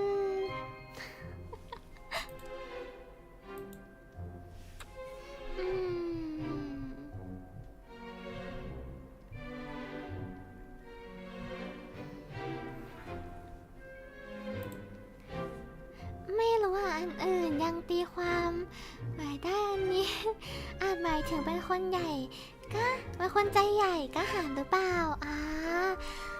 มันแปลว่ากล้าได้โหหนูไม่กล้าหนูไม่ฉลาดและหนูไม่ใช่คนไม่หนูเป็นคนดี แล้ว the good กับ the great คืออะไรอะถ้า great แปลว่าเราต้องเก่งด้วยใช่ไหม good กับ great great ละกันเนาะแต่ว่าหนูเล่นเป็นเปล่าเนี่ยวีเล่นเป็นหนูแค่แปลไม่ออกขาวกับดำโอ้หนูชอบทั้งขาวทั้งดำเลยอะเนวิตต้องบ้านอัสคาบันหรือเปล่า ไม่เอาขาวกับดำขาวกับดำขาวหรือดำขาวแต่ว่าหนูชอบใส่ชุดสีดำขาวก็ได้ทุกคนรถขาวหนูขาวก็ได้หนูจะชอบสีดำมากกว่าแต่ขาวก็ได้ผลออกมาเลเวนคา3 and 2 and 1ไม่อยากดูอะเลเวนคอหนูต้องเดินขึ้นบ้านเนาะโอเคอาจจะเลเวนคอ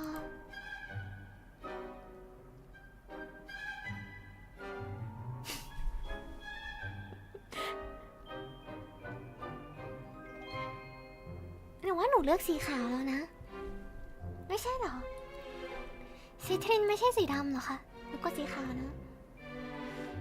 โอเค โอเคงูเขียวเพื่อนรัก แย่บ้านเขียวโหคุณฮู้หนูแปลว่าเราอยู่บ้านเดียวกันใช่ไหมโอเคบ้านงูนี่สินะความจริงจากหมวกคัดสรรจริงๆหนูควรจะอยู่ฮัฟเฟิลพับแต่ว่าหนูตามใจทุกคนไงแล้วก็หนูอาจจะแปลไม่ค่อยถูกด้วย I detect a growing sense of ambition, an eagerness for power. แต่อยากไปอยู่อันไหนแต่คนเนวิสเลยค่ะแต่ว่าได้ว่านี้แล้วว่าเนาะกระตุกคุกคักกระตุกจังเยอะYou belong in Slytherin. เจ้าแห่งศาสตร์มืดคนใหม่ นี่ไงหนูมีเพื่อนเนี่ยคนพูกอยู่บ้านเดียวกันกับหนูไปกระตุก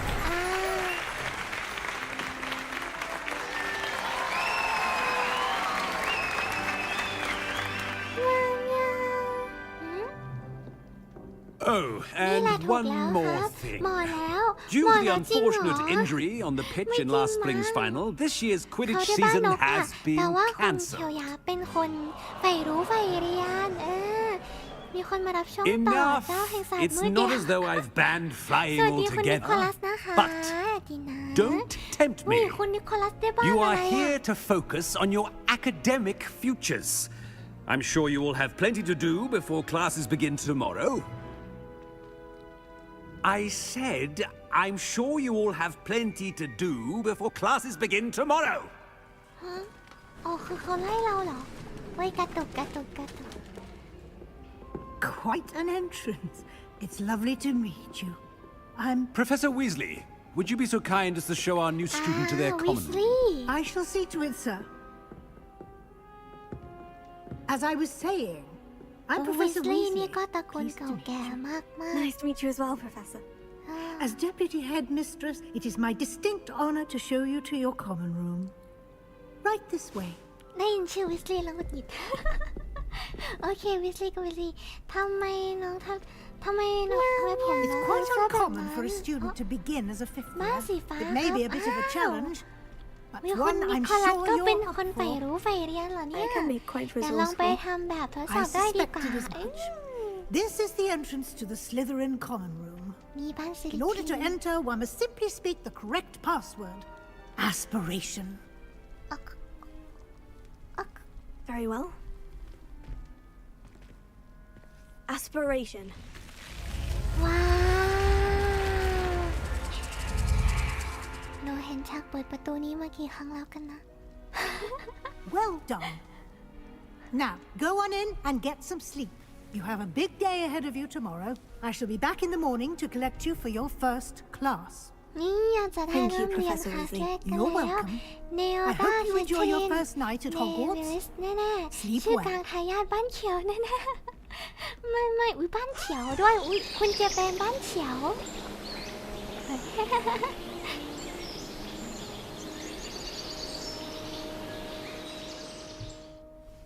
อืม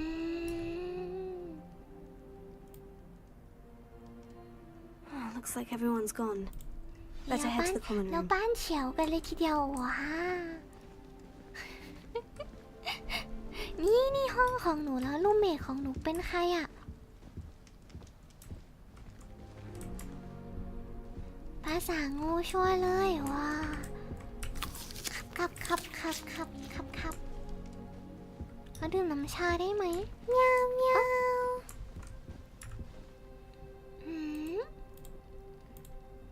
สวัสดีนะครับคุณเนวิสผอมหลงมารอบนี้ให้ไปอยู่ไหนครับ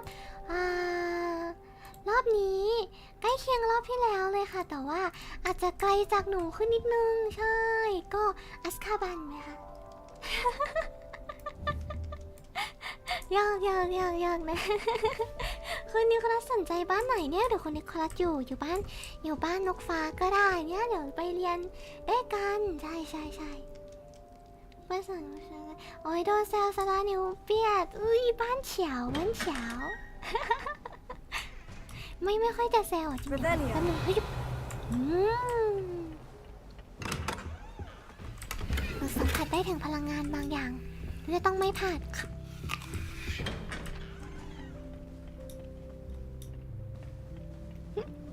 บ้านเฉียวโอ้ยหนูแซวไม่เลิกด้วยไงหนูแซวแล้วหนูแซวไม่เลิกด้วยโอเคแถวนี้ไม่มี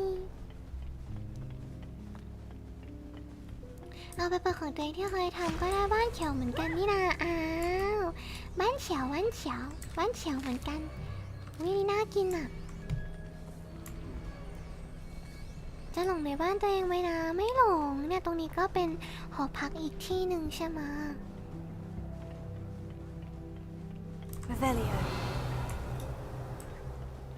จริงบ้านนี้หนูหลับตาเดินยังเดินได้โอ้ไม่ได้โม้เนี่ย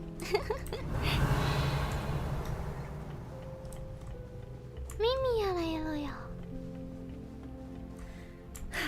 I suppose some introductions are in order. My parents visited school once.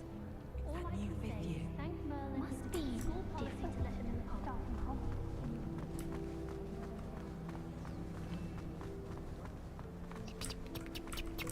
อ้าวยังเปิดไม่ได้ครับ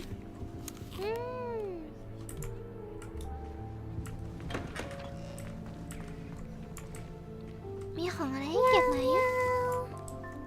ไม่มีหรอสันติคงไม่ใช่ทางออก สันติไม่ใช่ทางออกเรามาไล่คาถาแข่งกันสักบริบทเปล่า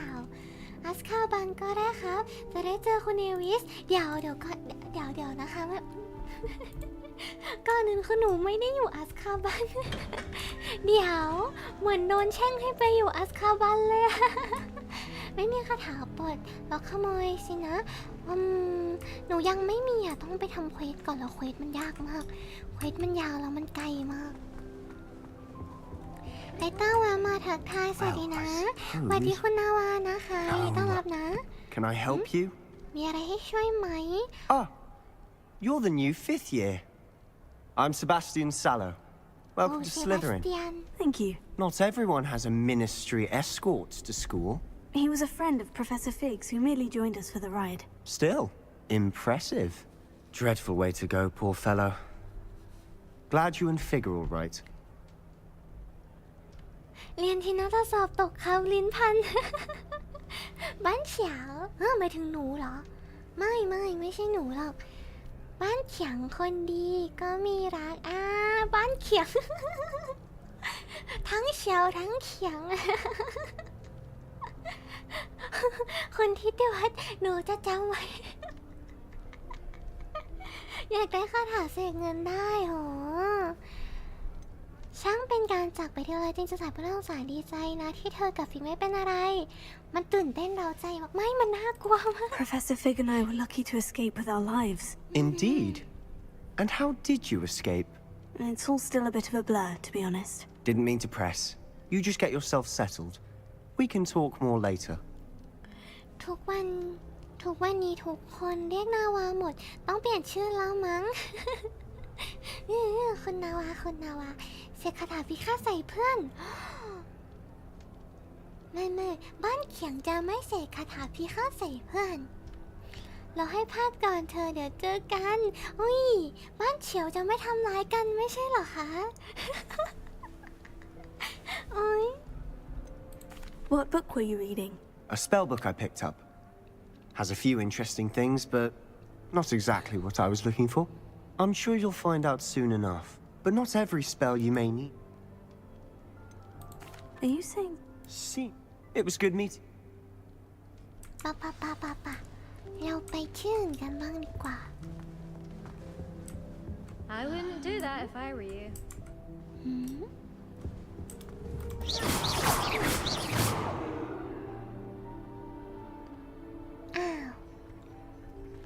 ไปแล้วนะวันนี้แค่แวะมาทักทายไว้เจอกันนะคะขอบคุณที่แวะมานะคะไว้เจอกันเด็กบ้านเขียวเหมือนกันนี่แหละยิ่งต้องใส่คาถาใส่จากด้านหลัง อย่าโหดร้ายสิ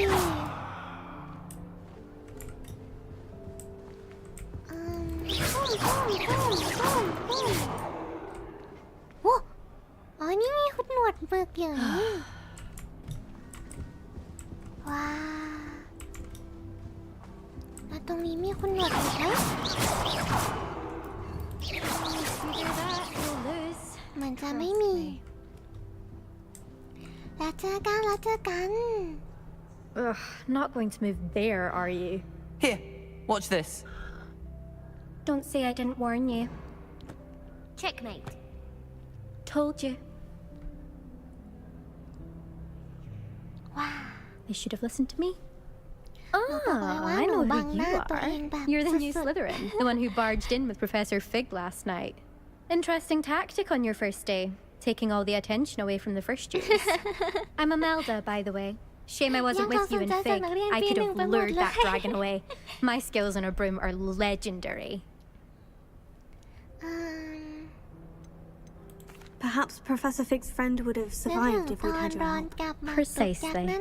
Perhaps one of these days I'll show you a thing or two about flying. I can teach you more than Pregawa ever could. Speaking of which, I'd like to get in some time on my broom before classes. Are you a keen Wizard Chess fan? Not really. Also, it's... Do you have a look? There's nothing... Goodbye, Imelda. Nice meeting you. แต่ละลิ้นพันหมักยุบโอ้เฮ้ยคนเรามันก็ต้องมีลิ้นพันกันได้ใช่ไหม I think I heard one. เดี๋ยวก่อนสกิปเลยเหรอใช่หนูสกิปเลย Doubt mermaids find us that interesting. หนูจะดู Based on all แค่ the นิด chatter นึง when you entered the common room, I'm guessing you're the new 5th year. I'm Ominous. Ominous Gaunt. Nice to meet you, Ominous. Well, you certainly had a memorable arrival. ก่อนแน่นอนเธอเปิดตัวได้อย่างน่าจะจำจริงๆน่าจะจำเนี่ยนะมันกลัวเสียมากกว่าฉันชอบการเปิดตัวแบบอลังการน่ะก็น่าจะพังกลัวมากกว่าแล้วกันนุ๊ก I'd much rather have arrived on time and without a dragon attack en route. I'm sure. How horrible. I can ยัง only ไม่มีคน imagine. หล่อยังไม่มีคนหล่อ Well, it's good to have you in Slytherin. คุณไม่มองหน้าด้วย Do นะ let me know if I can be of any help เขา as you ตา navigate บอ your ด first เอา days เปล่านะ here. ตาเขาน่าจะมองไม่ชัดพวกก็ชอบมาปรากฏตัวด้านนอกบอกพอเราเคยคาดคิดมาก่อนไหม Were you expecting to be sorted into Slytherin? Most certainly. My family on my father's side are direct descendants of Salazar Slytherin, one of the 4 founders of Hogwarts. Not something I'm especially proud of, mind you. He was obsessed with blood status, a pure-blood maniac. Unfortunately, most of his descendants do not fall far from that tree. Did that student say he thought he heard a mermaid? อันนี้ห้ามดีกว่าโอเคบ๊ายบาย Thank you, Ominous. Very nice to... นี่หนูจะแย่งตำแหน่งเชื้อสายชายชาชีทิง Professor Weasley is waiting for you just by the stairs. เขาบอกว่า Professor Weasley รออยู่ข้างบนก็อ๋อเดี๋ยวก่อนอื่น Professor เข้าบ้านเรามาได้ไงอะเฮ้ยคุณอยู่บ้านไหนคุณจะเดินเข้าบ้านนักเรียนซีเทรนสุ่ม4สุ่ม5สุ่มไก่สุ่มน้องหมาไม่ได้ชาเลยก็มันยากอ่ะซามันยากมันชาก็คุณเข้าบ้านเรามาได้ยังไงอ่ะ Good morning. ไม่คุยด้วยค่ะไม่คุยด้วยโอเคได้หนังสือมาแล้วค่ะ Here you are. ไม่คุยกับคนเข้าบ้านคนอื่น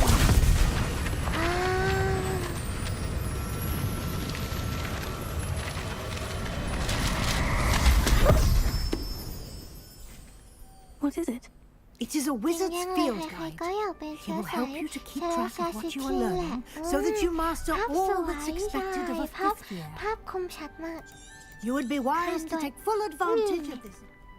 Thank you, Professor. Perhaps ไม่คุยเราไปกันเถอะทำไมหนูยังปลดล็อกอันนี้ไม่ได้ I certainly would have appreciated something like the field guide when I was a student. Using the guide will also train you to be alert to your surroundings. The guide will give you opportunities to practice your magic and educate yourself about wizarding lore. Do keep up. Why don't you cast Revelio on that ไม่ทันแล้วศาสตราจารย์พูดช้าเกินไปแล้วค่ะเ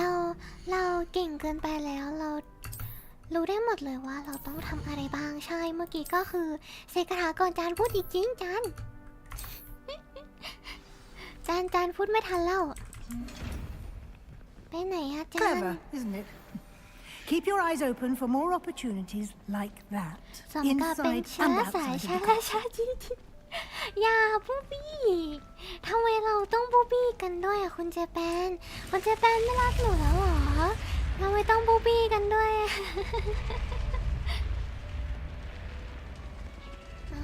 นี่มันบ้านเหลืองนี่นะหรือบ้านเขียวสีกลมกลืนบ้านเหลืองหรือบ้านเขียวคุณบ้านอะไรอะ Perfect opportunity to show you how to use blue flame to get around a bit quicker. Your field guide contains a map of the castle. Open it up and find ศาสตรา Central จารย์อย่าเพิ่ง Hall. ขออีกทีนึงโอ้ยศาสตราจารย์ขัดใจจังเลยตัวศาสตราจารย์ไม่ให้ใช้สกิล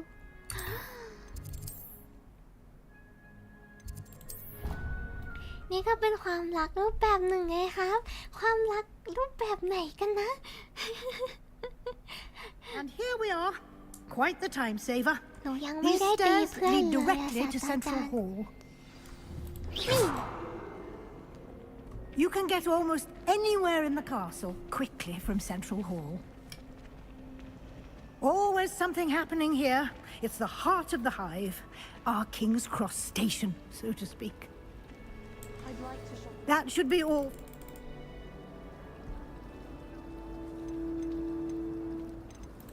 Thank you, Professor Weasley. Happily, your professors have agreed to create, judging by your adept use of Revelio. He did, Professor. He's been terribly vague as to the events preceding your arrival. Specific. My suspicion is that there's...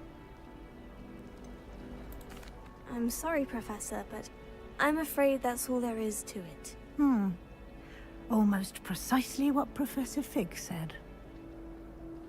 Speak of the devil, Professor Fig. Your ears must have been burning. Oh? Yes. You seem to have provided our new fifth year with a solid foundation in the basics of spellcasting.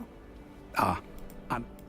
Perfect. I wouldn't... Very... Might I rely... เราอยากไปรีบเข้าชั้นเรียนแล้วหนี Good luck today. โชค And ดีนะ remember... บายบาย And... Yes, Professor. Come and find me, and we'll see.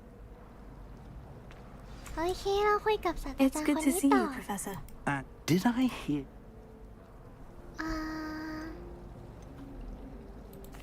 I did my best, but I'm fairly certain. Yes, well, we don't know what... And she may... Understood. Good. Happily, you... Speaking of... Why don't I unfold it and... หนูข้ามจริงจังมากเลยอะเราไปเรียนกันดีกว่าโอเคส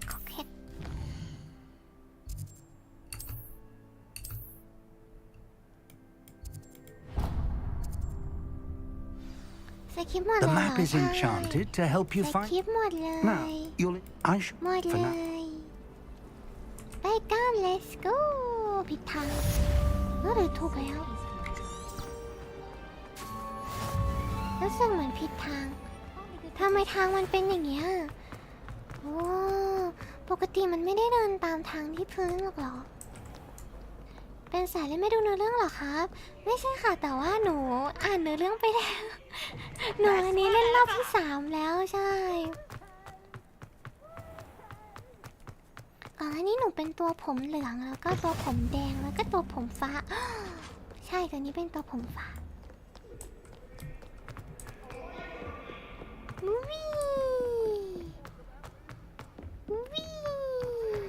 Revelio.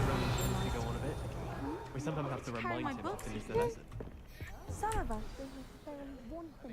โอเคเกมไปแล้วเหรอครับยังเล่นไม่จบค่ะยังเล่นไม่จบสักรอบเลยแต่ว่าก็เริ่มเล่นใหม่เรื่อยๆบ่อย Here, behind you. There is an open seat here. ๆกิฟฟินดอร์ Thank you. Hello, I am Nettie. So you are the new student. Have you met Professor Ronan yet? Shall we begin? ขอไปก่อนนะครับ Welcome Neviris to Year บ๊ายบาย 5 นะ of คะ Charms. Now, this will be a crucial year ไว้เจอ in กัน your นะคุณ education ค่ะ on the art of บ๊ายบายนะ charm work. But I am confident that we will take hold with the passion and rigor requisite of such a challenge. Right, now, everyone, please open your textbooks to page 517. But before we begin, can anyone here tell me the difference between the incantations of the color change and growth charms? แต่หนูขอปรับภาพต่ำ Anyone? แป๊บนึงหนูลืมปรับ Anyone? ลืมปรับภาพต่ำแน่ๆเลยกระตุก I am afraid it is too late to study now. My, the summer months must have really taken a toll on you all. By the looks of it, you all spent your holidays practicing Obliviate on one another. Do you even remember how to perform a basic summoning charm?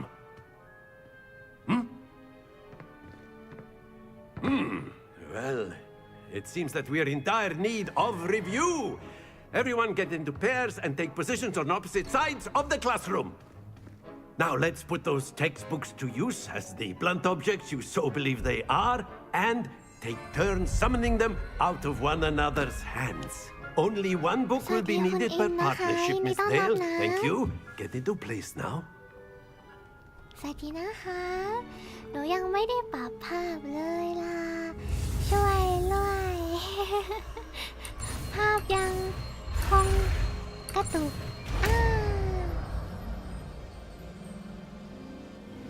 Accio. That is not bad. You are a swift learner. I see a lot of potential, but remember,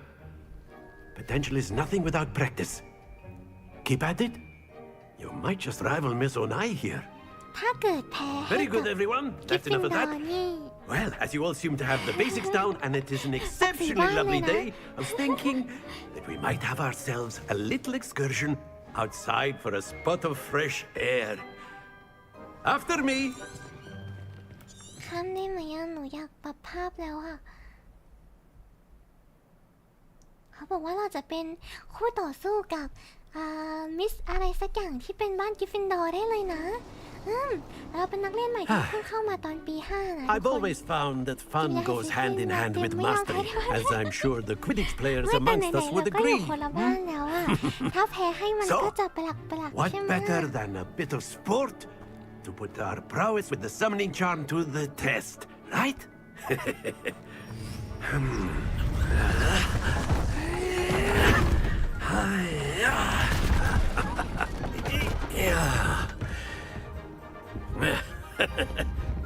So why don't we have our newest students start us off? หนูเหรอสังกัดเป็นทายาทชาราชาเยี่ยมมากแพ้ไม่ว่าชนะได้คือดีเราจะก่อนอื่นหนูขอปรับไม่ไหวแล้วกระตุกไม่ไหวแล้วโอเคโอ้ยสว่างว่าAccio on one of the spheres and relinquish your charm at the last possible moment. Now, think of this like gobstones, if you will, but instead of throwing the marbles out, excellent control there.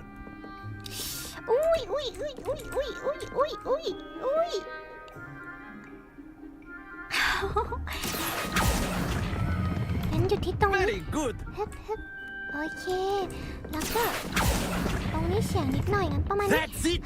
เฮ้ยไม่ถึงอันนี้ไม่ถึงอันนี้หรือถึงไม่รู้ Very good. Points to Slytherin. But there's certainly no sport in playing without some friendly competition. Miss Onai, would you care to give our new student a bit of a challenge? ทำไมการที่เราจะแข่งอะไรคือเราเป็นเด็กใหม่ใช่ไหมแต่เขาให้แข่งกับคนที่โหดที่สุด And Miss Onai, you are playing red. Clear? นัดใส่ Yes, sir.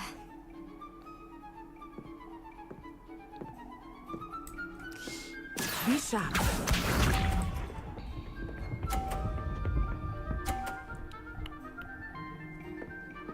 เขาดึงอันตรงกลางมา Very ย good. บตอนนั้นหยุดที่สีเขียวเพราะงั้นต้องหยุดที่เหลืองกับเขียว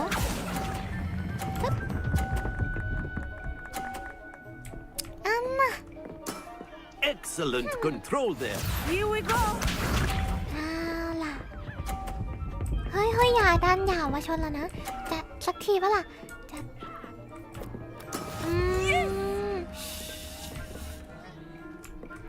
เหลืองไปเขียวเหลืองไปเขียวฮึบอย่าตกนะ Quite impressive. Watch this. ส่วนเธอเรามาตกไปด้วยกันดีกว่าเนาะหนูอยากลองอ่ะหนูอยากรู้อยากลองอ่ะทุกคนเราสามารถ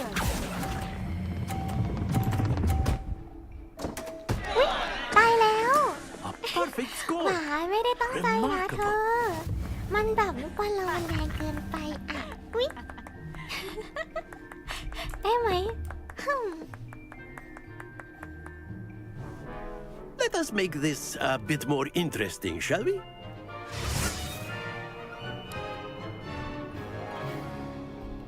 ทำไมโอ้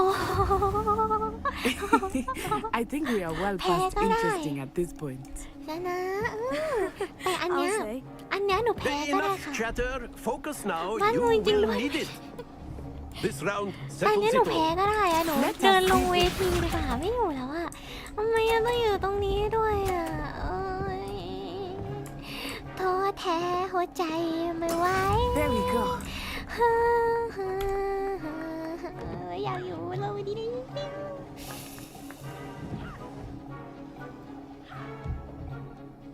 Not exactly your typical lesson, is it? Not that you mind.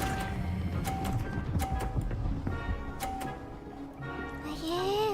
ยังมองหนูด้วยสายตาแบบนั้นคุณเชียวยะมัน มันเป็นสายตาที่น่าลึกลักจนเกินไปถ้าเธอมาชนเราเธอตายแน่จำไว้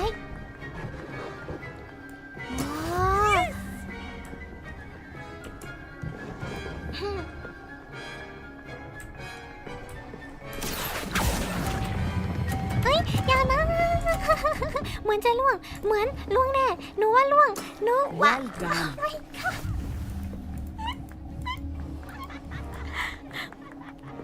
Watch this เฮ้ยเฮ้ยย้อยลุ้นระทึกลุ้นว่าหนูจะไม่ชนเขาเพราะว่าเขาได้แต้มน้อยแล้วไม่ใช่เป็นคนดีแต่หมายถึงถ้าเขาได้แต้มมากกว่านี้ถ้าหนูชนแล้วเขาได้แต้มเพิ่ม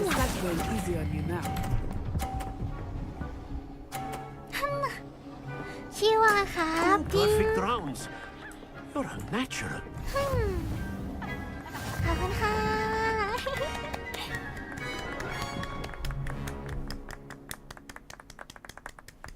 Very good, both of you. Well done. อย่าลืมบวก10 แต้มให้กับสริชรินนะคะอุ๊ยหนูว่าหนูลืมอะไรบางอย่างเดี๋ยวจะขาดสิ่งนี้ไปไม่ได้ Class is dismissed. Gather your things on the way out. หนูว่าหนูจะขาดสิ่งนี้ไปไม่ได้หนูลืมไปได้ยังไง Good game back there. I must admit, I think I underestimated you. Took me weeks to become proficient with Accio. Took weeks for me to get anything right when I transferred here. It gets easier, I promise.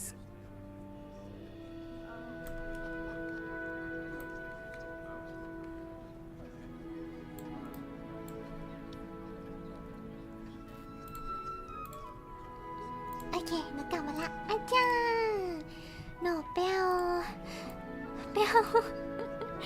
องอะไรไปเอาไม้กระทามาค่ะใช่หนูไปเบิกตัวไม้กระทามา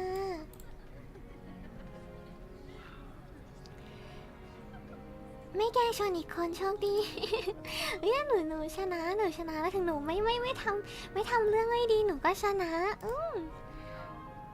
ฉันดีใจเธอเข้าใจนะฉันดีใจเธอเข้าใจนะ That's good to hear. ต้องเป็นคนดีนิดนึง It's a lot to take in all at once. เฮ้ยมีคา To ถา put ด้วย it ใช่ lightly, ต้อง I แก้ผ้า remember คลุ how มให้ I เขี felt ยว when เล I ยนะ first arrived. I transferred here from Wagadu just before my fourth year. My mother received an offer to teach divination here. ขออีกแป๊บนึง Before I knew it, we had left Uganda and were halfway around the world at a new school in a new country.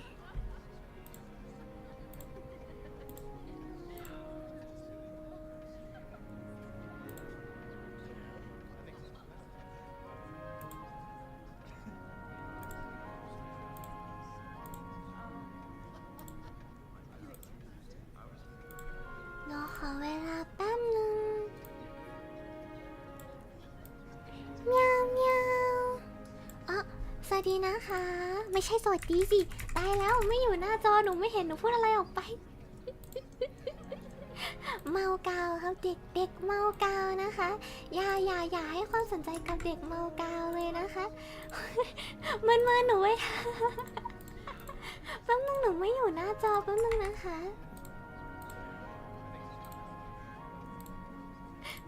เนี่ยมันเด็กเมากาวอยู่เดี๋ยวไม่ใช่หวัดดีสิตายแล้ว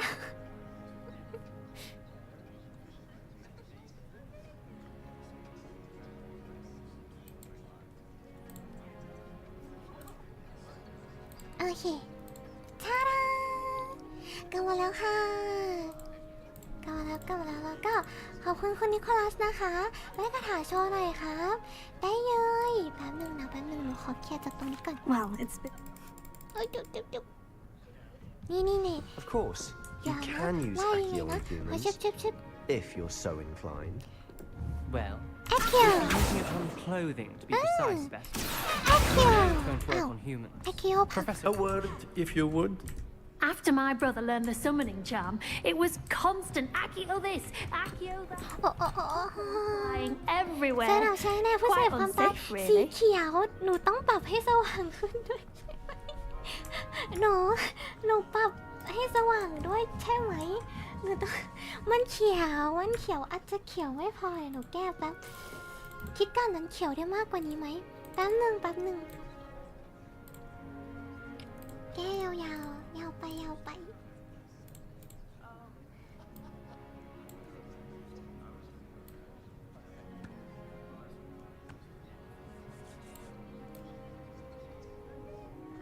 อันนี้น่าจะเขียวสุดเท่าที่หนูจะทำได้แล้วนะคะอีกนิดหนูจะเป็นต้นคริสต์มาสแล้ว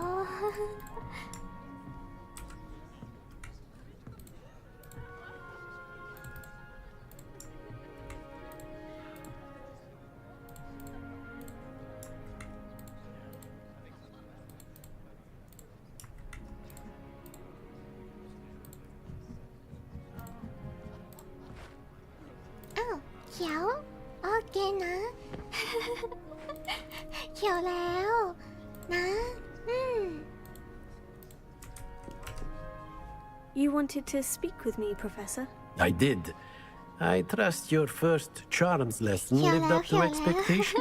Well, an outdoor competition wasn't exactly the lesson I was expecting, sir. What's charming? You did well, managing to best as gifted a student as Miss Onai. Thank you, Professor. I enjoyed the match. Miss Onai. Now, Professor Weasley has asked that your professors give you instruction outside of the ordinary. Expect to hear.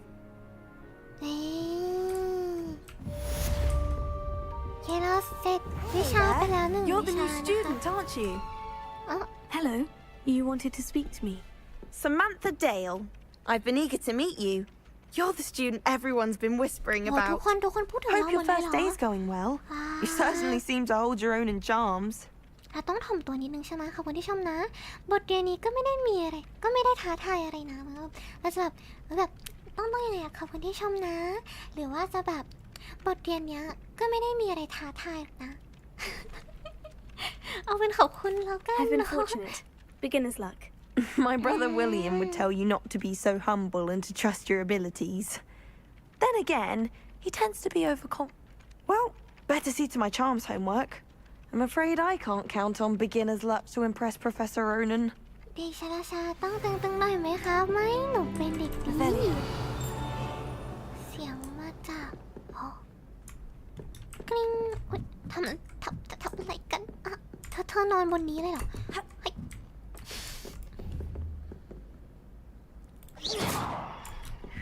ำไมไม่เห็นอะไรแล้วกัน My mother was shocked the first time I sent her an owl from Hogwarts. Revelio.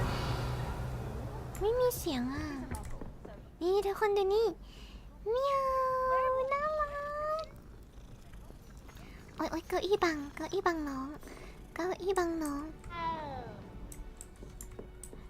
ารักนี่แมวใช่แมวน้องน่ารักมากเลยใช่ไหมสวัสดีนะคะยินดีต้อนรับนะน้องแมวน่ารักมากเลยถ้าขึ้นไปบนนี้จะเป็นRavenclaw ไหมStop it, Peeves! You'll get us in trouble. You can't give Peeves a smack. He says it's a boot, and he says it's a flat. Peeves! Enough! You'll get us all detention. And you're both wrong. หนูมีทริคสำหรับประตูนี้จริงๆแล้วเราต้องมีเราต้องมีหนังสือใช่ประตูนี้จริงๆแล้วเราต้องมีหนังสือแล้วก็มาบวกเลขใช่เป็นแบบเลขที่ขาดหายไปอะไรได้5อะไรอย่างเงี้ยแต่ว่าทริคของหนูก็คือ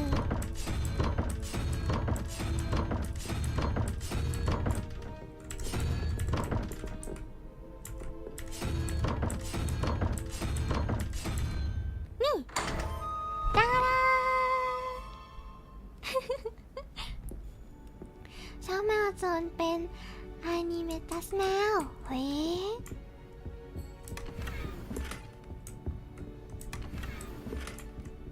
เรามาใส่เสื้อกันดีกว่าค่ะ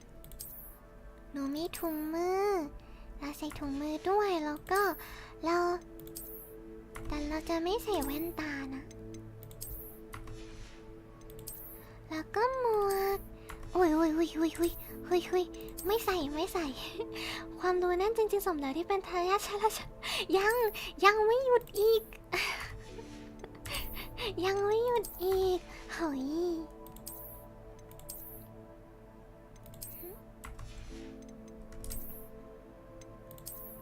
หนูสงสัยว่าถ้าหนูใส่ชุดคุมศาสตร์มืดแล้วก็เสื้อศาสตร์มืดใส่ชุดเนี้ยอยู่ในฮอกวอตส์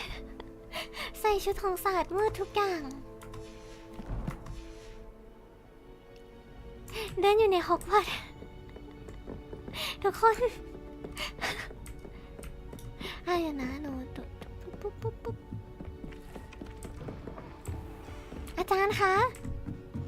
อาจารย์เห็นชุดที่หนูใส่เปล่าอาจารย์รู้ไหมหนูใส่ชุดอะไรอยู่อะเราใส่ชุดนี้นะคะศาสตร์มืดครบทั้งตัวเหลือแค่หมวกอาจารย์ไม่สนใจใส่หมวกเป็นทอมละครไทยนางเอกใส่หมวกเดียนเลยใส่หนวดด้วยใช่ชุดคนคูค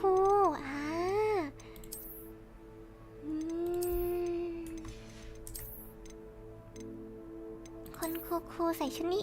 ใส่ชุดนี้เดินรอบฮอกวอตส์เห็นอ๋อชุดไหนดีปุ๊บแต่ชอบกระโปรงอันนี้นะ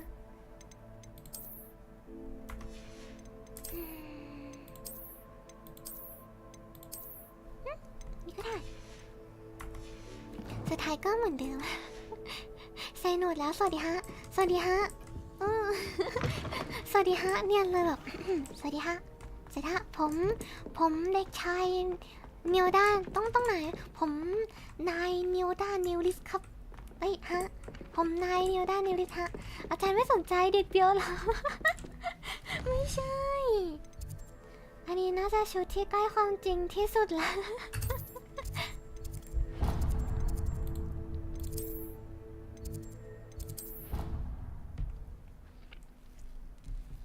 แต่หนูไปเอาน้ำมากินแป๊บหนึ่งนะคะ เดี๋ยวกลับมานะแป๊บหนึ่ง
ตอนแรกหนูว่าจะไปกินน้ำแล้วก็หาขนมมากินด้วยแต่ว่าพอเดินไปดูแล้วน่ะก็ปรากฏว่าไม่มีอะไรเจ้าค่ะไม่มีขนมอะไรเลยแบบซึมมาก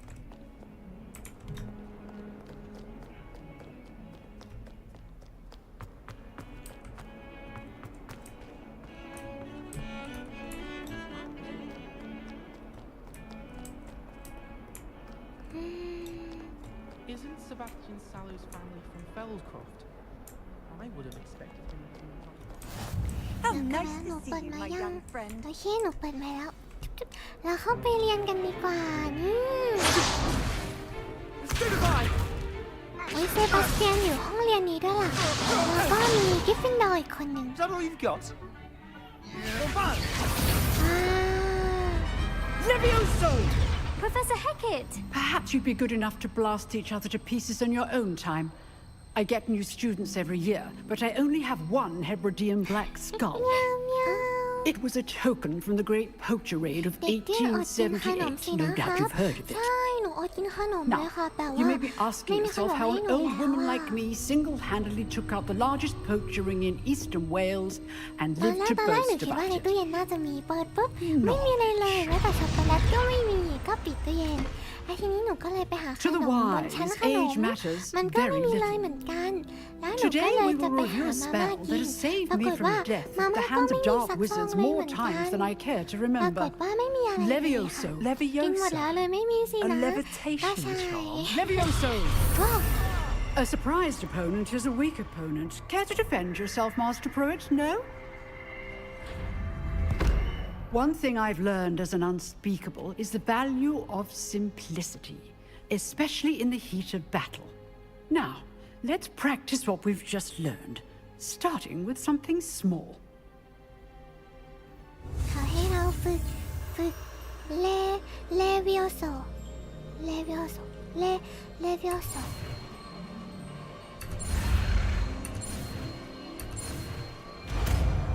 เลวิโอโซเลวิโอโซ Levioso. เลวิโอโซเอ้ย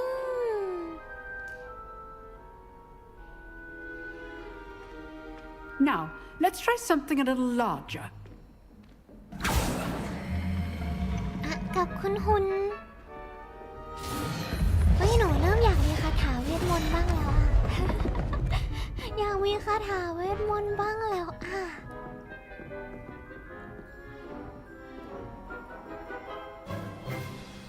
Let us begin with a basic cast.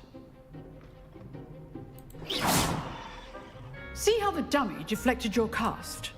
This time, cast Levioso first, Levioso. then the basic cast. เลวิโอโซ Good. Well done. เอ้ยเก่ง Very good. But the best way to practice is by dueling. We'll start with you two. Duelists, take your เรา marks. ต้องดวล Time กับ for a เซบา proper สเตียน Hogwarts เหรอ welcome. Now, I want อันนี้ a คือเสก fair ด้วยไม้เอง duel ไหม using only ครับหรือ Levioso, กด basic ปุ่มเอา cast, and Protego. You may ไปถึง begin. ยังไงอ่ะอ๋อกดปุ่มค่ะแต่เสกด้วยไม้เองอ๋อหนูไม่ตั้งค่าไม่ This เป็น should be easy. This can't be อี your ซี่ first. เหรอใครพูดว่าอีซี่ Only all of my students would have said. There you go. I do enjoy lively duels. Let your opponent the signs to attack or defend yourself. สวัสดีงับมาใหม่งับสวัสดี Not คุณ bad ปอม for a นะคะ beginner. ยินดีต้อนรับนะ You give as สวัส good ดี as นะ you คะไม่ได้ get. มาใหม่ซะหน่อยหนูจำได้นะให้หนูกดปุ่มเอา กดปุ่มแล้วก็เลเวียส I put you on the spot, and you rose to the challenge. Points to Slytherin. Thank you, Professor Hecat. Glad to have the opportunity to practice. If what I've seen today is any indication, we can expect great things from you. I demand excellence from my แต่ว่า students. หนูสงสัยถ้าเกิด They หนู are ชนะ capable of หนูชนะ achieving แล้ว it, ได้แต้มให้เซทริน and they แปลว่าถ้า must เซบาส achieve เตียน it. ชนะ A เซทริน classroom ก็ได้ duel แต้ม is เหมือน one กันเหรอ thing, คะ but แปลว่า battling ยังไง dark เซทริน wizards, ก็ได้ or แต้ม as ever more likely, goblins, is a different kettle of Grindylows entirely. นี่มันแปลว่าศาสตราจาร So, ย์คนนี้นี่ I'd advise you to keep practicing whenever you can. Perhaps Mr. นี่ Sallow มัน will ยัง have ไง some เซทริน ideas ก็ได้ for แต้ม you. เพราะว่าหนูก็เซทริน Again, ใช่ well ไหม done today. เซบาสเตียน I ก็ shall เซท reach ริน out soon with additional assignments. นี่มัน All right. แต้มฟรีเซทรินศาสตราจารย์ล็อกแต้มนี่ อีกสักนิดนึงนะอู้ครึ่งนึงเลยเหรอ Enough spectacle for one day. Class is dismissed. Nice work. You drilled Sebastian. He's strong competition. Well done. Huh. Always thought Levioso was... If you know the right spells, it's dark wizards that'll fear you. Oh, I'm not much for dueling. I prefer to keep things friendly. I'd hate to face Professor Hecat in a duel.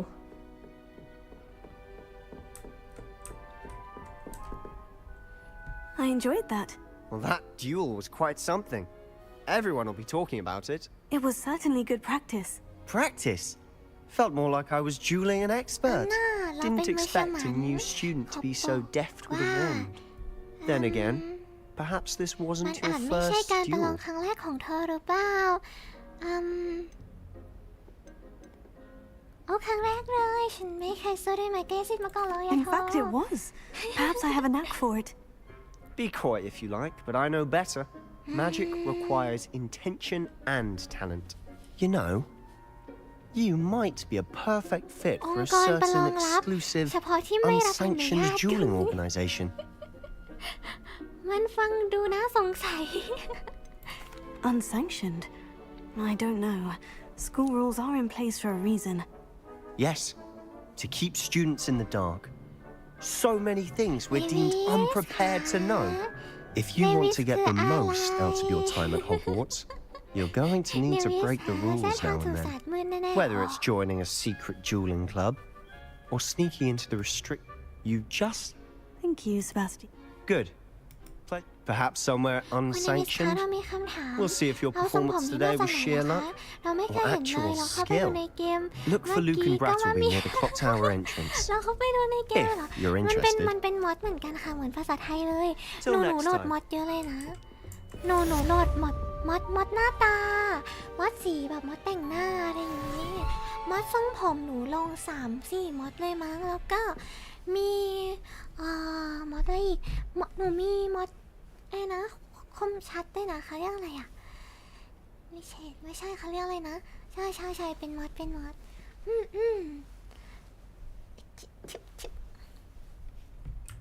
ไอเป็นเด็กติดมอดค่ะจริงๆหนูเคยเล่นก่อนที่ไม่มีมอดนะแต่ว่าเล่นแล้วมันบลัก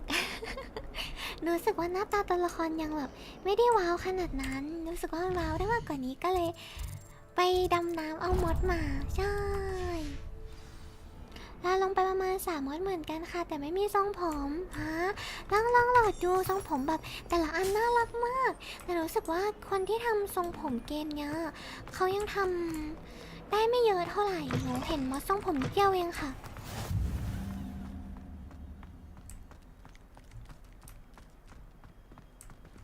สนใจมอดโนคูดาวไหมคะ โนคูดาวก็น่าสนใจแต่ว่าหนูหาไม่เจอนะสิไม่รู้ว่ามันอยู่ไหนLeviosa. Accio.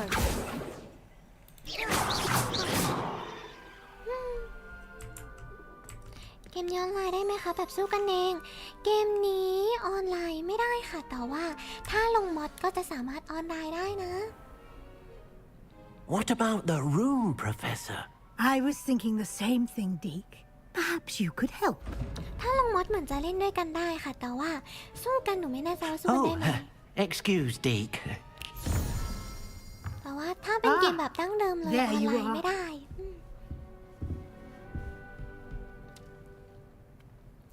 I trust your first classes went well? They did, Professor. I heard as much from Professors Hecat and Ronan. Seems Professor Fig taught you quite a bit before you arrived. I'd wager there's a good deal more to your travels here than what you've told โมเด me. ลรับไม่ได้ไม่สวย ใช่แบบดั้งเดิมเลยยังไม่สวยขนาดนั้น Nothing more, Professor. I see. Like trying to get a sonnet from a streeler. Regardless, you must continue to build upon what you've learned.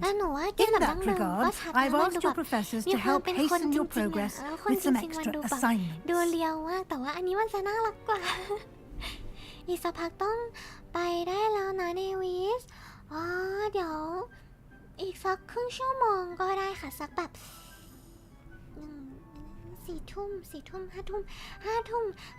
ครึ่งอะไรอย่างเงี้ยเดี๋ยว5 ทุ่มครึ่งหนูไปก็ได้เสร็จงานสักทีแห้ง เสร็จแล้วเหรอ Professor Ronan did mention something เป็นไง about บ้าง that. ไหวไหม In คะ fact, Professor Ronan will meet you outside momentarily to assign your first one. เสร็จแล้ว Now, regarding the trip to Enlighten Hogsmeade I mentioned earlier, we've arranged to replace the supplies lost on your way here, including seeds, potion recipes, and spellcrafts. Thank you. And Mr. I mean, perhaps ไปงานเซบาสเตียน I'd like to ค่ะ go with หนูจะ Sebastian. ไม่ไป Glad กั to บ hear บ้าน it. อื่นค่ะ Mr. Sallow is a capable young wizard, and he knows the area. He'll keep you No, well jam clear of any of bye-bye, Victor Papa. Rookwood's undesirables en route. Rookwood? ปกตินอนกี่ทุ่มเนวิสปกติหนูนอน Best ตี to สอง avoid ตี him สาม and ค่ะ his ใช่ associates, นาน including ๆ his ที right จะนอน hand ประ of มาณ sorts, ตีห้าห Theophilus กโมง Harlow, if you อีก can. ไม่นานก็น่าจะ Once มี you've งาน finished มา Professor เพิ่มอี Rona's ก assignment, your friend will meet you at เดี๋ย the วนะ castle doors. No time ทำ to ไมงาน waste. ทับถมเยอะข The นาด sooner นั้น you complete your work, the เดี๋ยว sooner เรา you ไป can ก่อน enjoy นะ a ขอให้ได้ buttermilk คา with ถา two ต้องห้าม broomsticks. ไวๆนะคะนี่นะขอบคุณนะคะบ๊ายบายนะคุณฮูกไว้เจอกันนะบ๊ายบายสวัสดีคุณกวางนะคะยินดีต้อนรับนะเสียงอยู่นี่อ๋อนี่ไง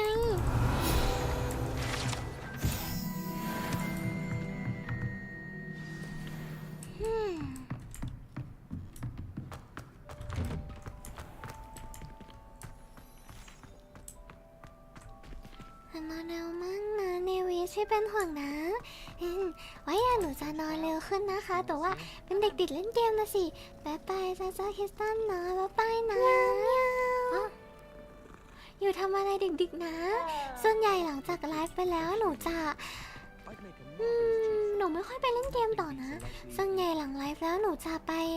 อ่านนิยายอ่านการ์ตูนอะไรอย่างเงี้ยค่ะล่าสุดก็ You have a new spell เป็น to เด็กติ teach ด me, การ์ตูนอยู่ Professor. ใช่ Indeed I do, and an exceedingly useful one at that. I'll start on Revelio.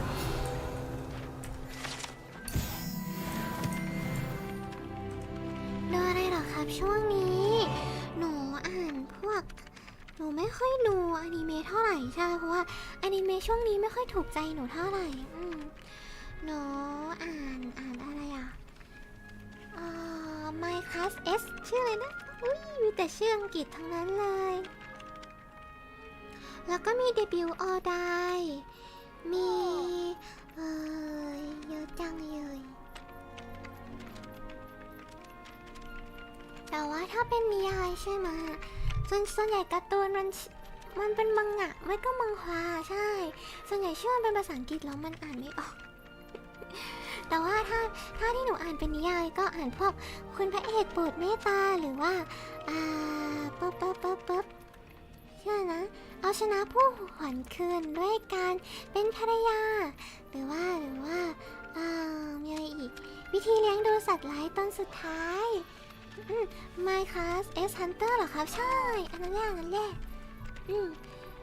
ไม่ค่อยทำไมกลางคืนชอบเห็นเด็กออนเกนชินหว่าไม่ใช่หนู อันนั้นอาจจะไม่ใช่หนู This is the right area. I wonder where the flying page is. Got it.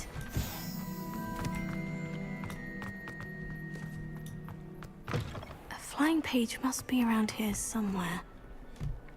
Revelio. กดผิดสกิล Brilliant.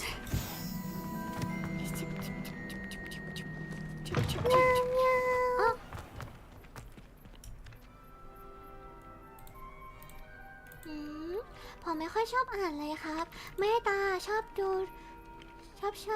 ฟังอย่างนี้นี่เองแปลว่าคนนิโคลัสก็จะชอบดูพวกอนิเมะใช่ไหม I trust the preliminary. I completed the assignments, Professor. Marvelous. You clearly know your way around basic charms. Let us give the old mending charm a try then, shall we? Remember to be deliberate in your enunciation and movements. I want...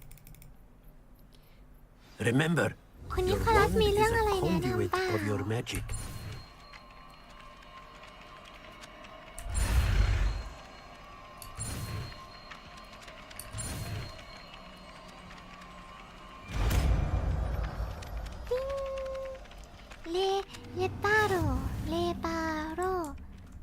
Reparo. That's it. Very good. If you would like to practice mending something, have a go with that broken statue in the alcove by the water. It allegedly symbolized heartbreak. Perhaps a jilted lover thought it too accurate and lashed out. Reparo. Reparo. Isn't there? หรือว่ามัน Reparo ขอที Reparo. Reparo โอเคมัน reparo reparo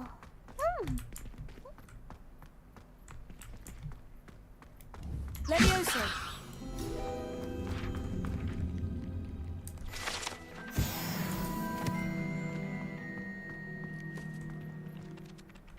เงี้ยวเงี้ยวเรามีเควสอะไรอีกนะขอบคุณโดเนทนะคะ ช่วงนี้ไม่ค่อยได้ดูอะไรเหมือนกันนะครับ ไม่รู้จะดูอะไรแต่เล่นเกมแทนครับคนนี้เขารัดเล่นเกมอะไรโนบอกเลยว่าหนูติดโลบอกว่า หนูเล่นเกมชินเป็นปกติอยู่แล้วก็มีติดโลบอกบ้างดูโลบอกนิดนึงติดระหว่างนิดนึง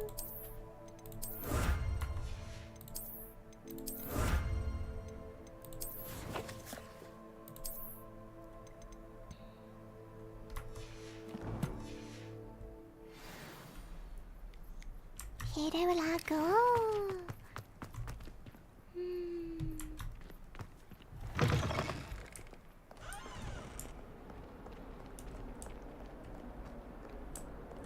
Revelio. Bit of snot on your nose.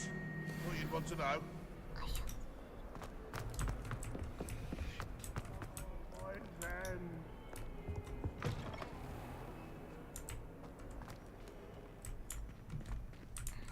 Lumos.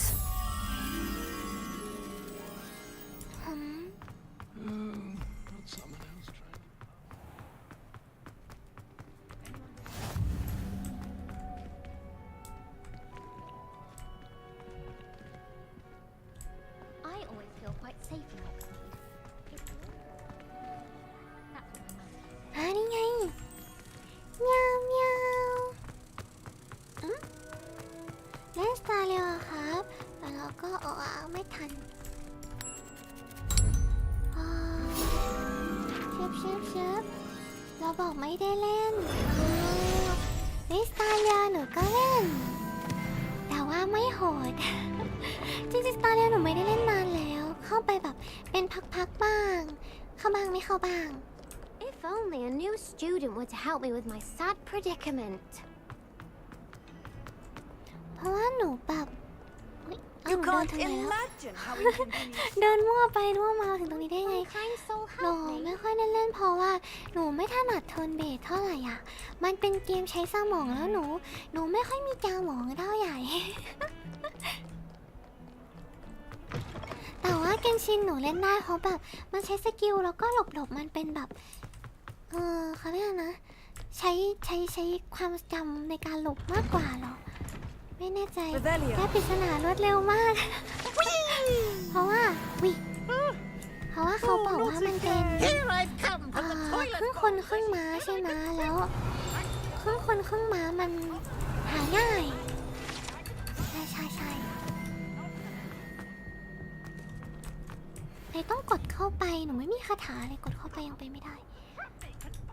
ทีมงานที่ต้องดึงออกด้วยเนาะสวยเป้าตาดาสวยเป้ามุมนี้ไม่ค่อยสวยมุมนี้ดีกว่านี่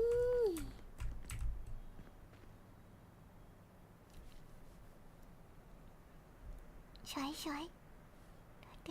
ดูว้า Glad you could make it. Lucan's just Leviosa.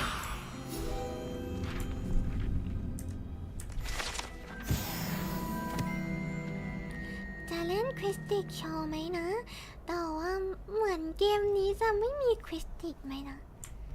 เห็นว่าปีที่เราเข้าเรียนการแข่งขันคริสติกยกเลิกพอดีเลยค่ะใช่ก็เลยกลายเป็นว่าเราไม่ได้เข้าร่วมล่ะแต่ว่าเราจะได้ขี่ไม้กวาดนะ Sebastian told me to see you about a club. If Sebastian I coordinate. I'm flattered to hear that. Sebastian's not a bad duelist either. Imagine it's quite something to see the two of you duel. How does cross ones work exactly? You show up. แต่ว่าหนูไม่เป็นไรเลยล่ะ Anne.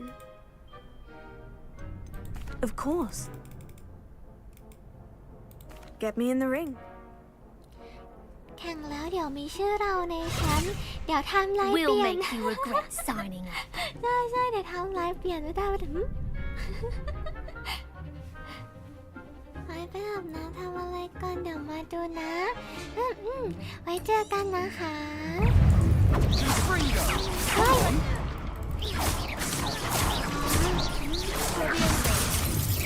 Don't shy away now. Potato. ต้องเล่นทีละคนใช่ไหมมานี่เป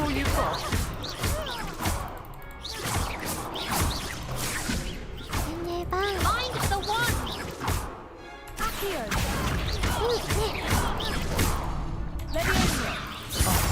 There goes my wager. Pity more people can't watch the duels. มาทันไหมครับเนี่ยพอดีนอนแล้วเพิ่งตื่นNice work. Sebastian wasn't wrong about you.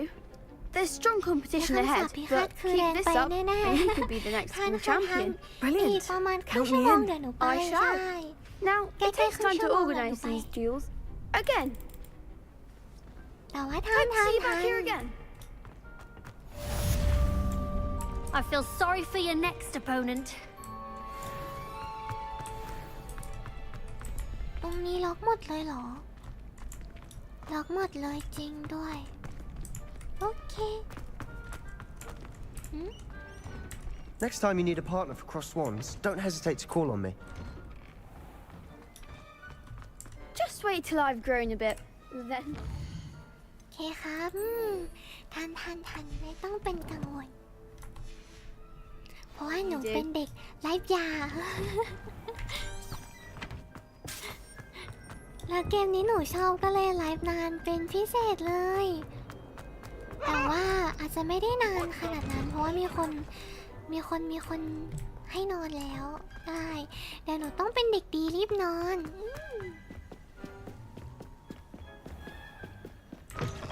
ไปเลย6 โมงเช้าอย่าท้าหนูนะแต่อันเนี้ยหนูยังแก้ไม่ได้โดมแล้วก็มีรูปเทพนิยายโดม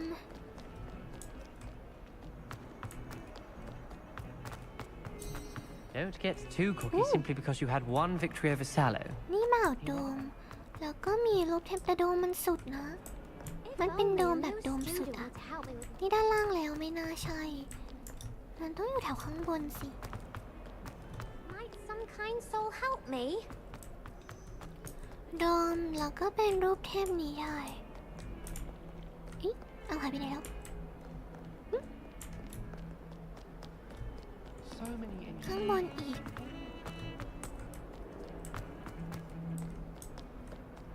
งั้นทางนี้โดมแล้วก็เป็นรูปเทพนิยายแต่ไม่น่าข้ามแบบขนาดนี้ไหมนะสวัสดีค่ะสวัสดีนะคะสวัสดีนะยินดีต้อนรับนะคะสวัสดีคุณพี่ๆนะเอาไว้วันที่พร้อมแล้วค่อยมาวัดกันละกันค่ะว่าใครจะน็อกก่อนเฮ้ย Lumos เอามันดับไปแล้วอะโอเคหนูจำได้อยู่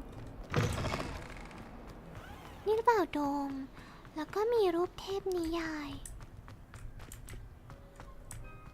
แต่มันคนที่จะอยู่ใกล้สิ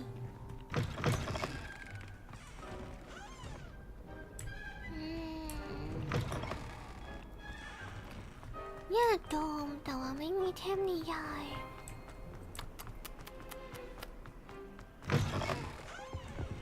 เมียวเมียว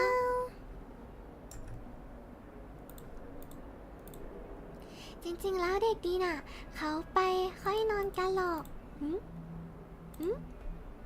เขาไม่ค่อยนอนกันหรอกใช่ไหม ใช่เด็กดีเขาไม่นอนกันหรอกนะได้เพราะว่าเดี๋ยวเขาก็จะมีงานทับถม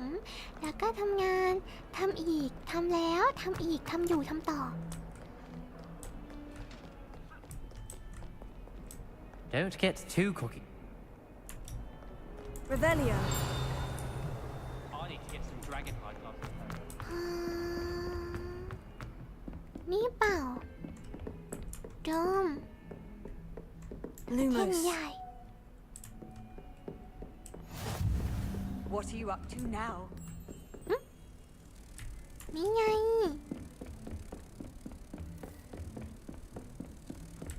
ถ้าเนวิสเล่นเกมจบถ้าลิ้นหนูถ้าเนวิสเล่นเกมจนถึงตี 2หรือจนเช้าเตรียมใจไว้เลยเนวิสที่บ่นเนวิสกระจายนะ เพราะงั้นเดี๋ยวหนูเป็นเด็กดีรีบนอนอันนี้คือเหตุการณ์จริงแน่ๆอุ้ยก็อาจจะไม่ใช่ก็ได้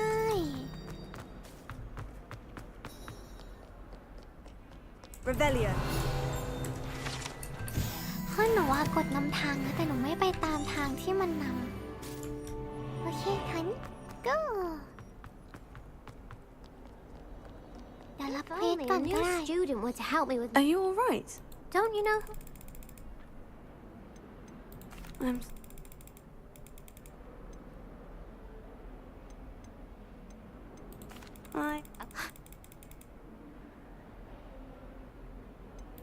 So?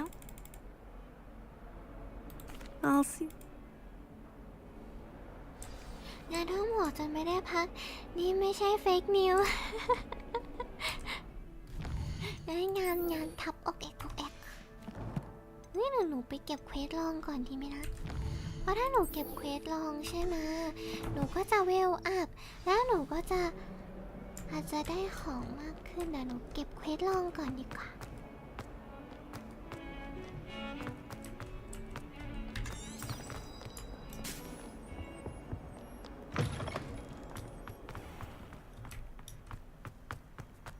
อย่าให้เห็นนะว่าเล่น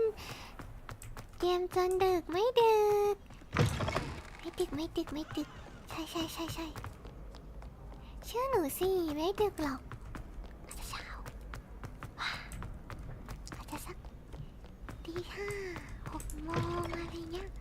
ไม่ดึก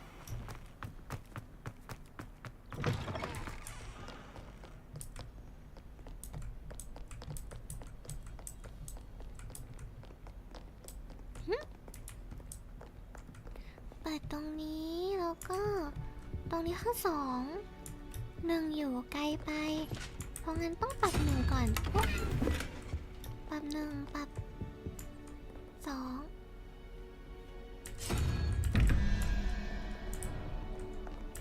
เปิดไม่ได้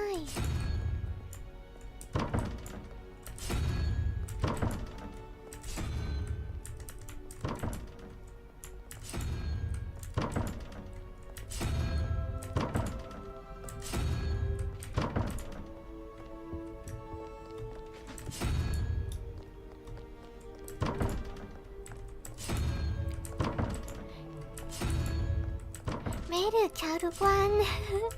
ดูจากโดนบ่นไหมไม่บ่นไม่เอาไม่บ่นไม่เอา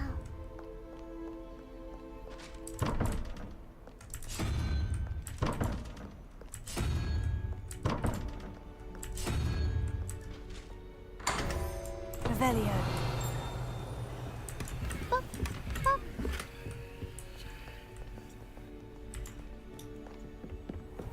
I'd better keep an eye on high places around the school for Zenobia's gobstones.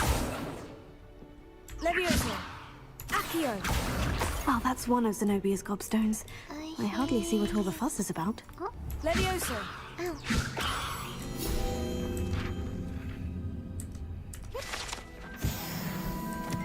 ตาเอ๋เนวิสตาเอ๋นะคะสวัสดีคุณนวพรนะ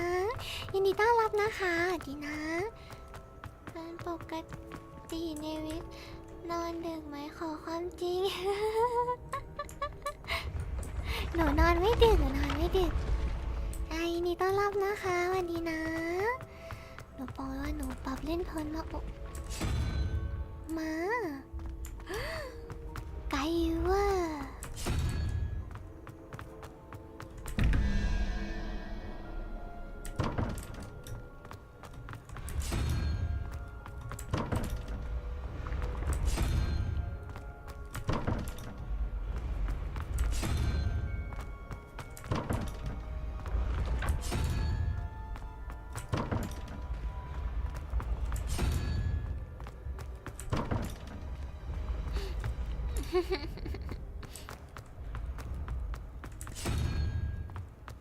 หนูจะต้องวนเวียนอยู่ตรงนี้อีกนานไหม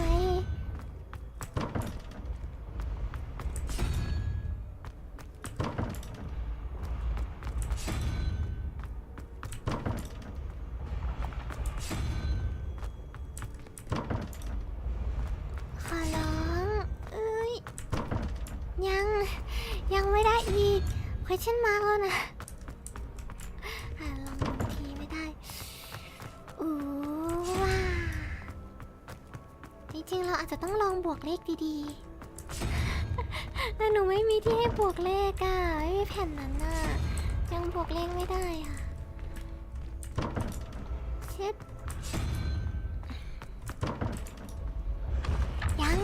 ยังไม่ได้อีกฮึบ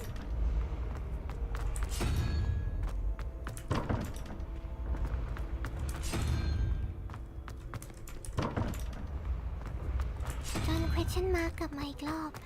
ยังไม่ได้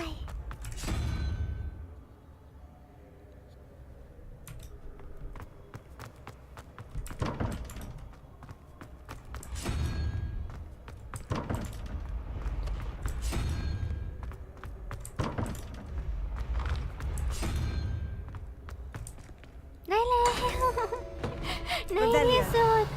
หนูพยายามอย่างหนักเพื่อกล่อง2 อันนี้ ได้แล้ว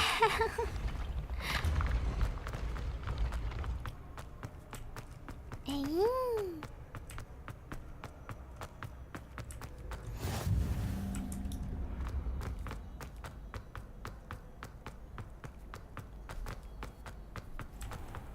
I'd better keep an eye on high places around the school for Zenobia's gobstones.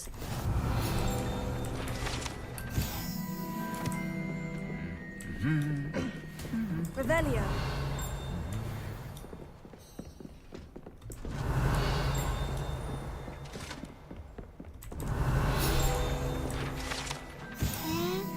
แวะมาทักทายและส่งกำลังใจให้เขาขอบคุณนะคะขอบคุณนะแต่หนูฮึบแล้วหนูเป็นเด็กตั้งใจเล่น ขอบคุณนะคะยินดีต้อนรับขอบคุณที่แวะมาหากันนะคะขอบคุณนะโอ้ย้อนไปแล้วหนูยังไม่เคยปลดล็อกขึ้นไปบนนี้เลย Revelio.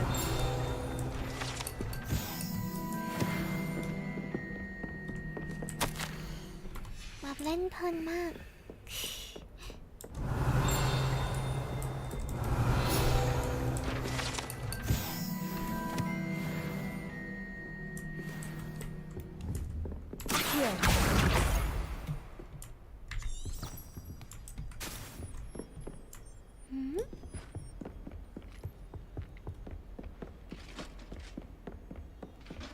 I'd better keep an eye on high places around the school for Zenobia's gobstones.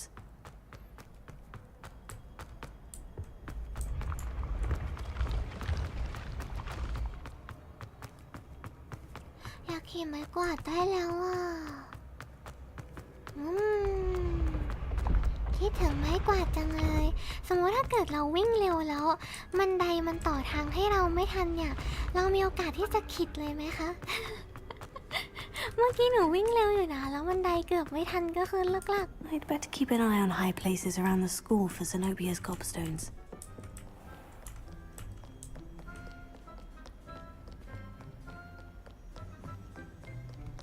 ไม่ขีดไม่ขีด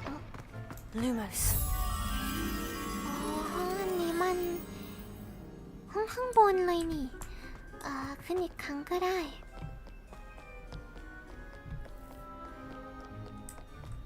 เนี่ยห้องเนี้ยนี่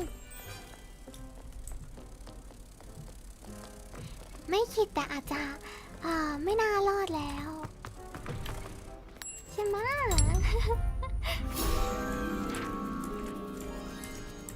เฮ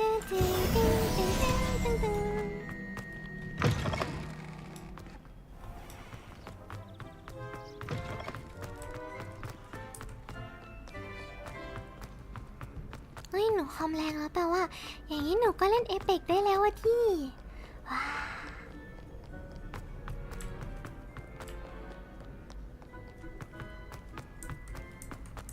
I'd better keep an eye on high places around the school for Zenobia's gobstones.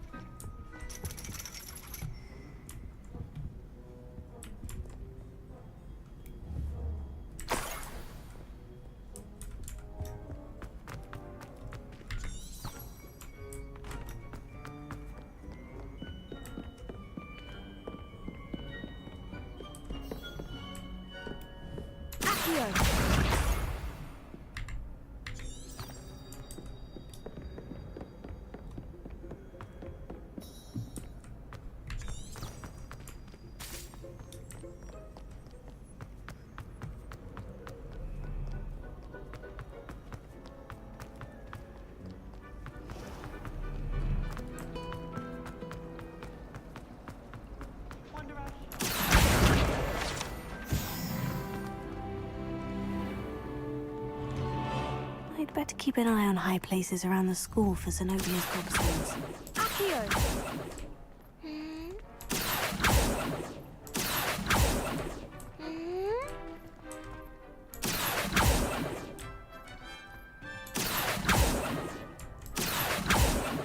Levioso!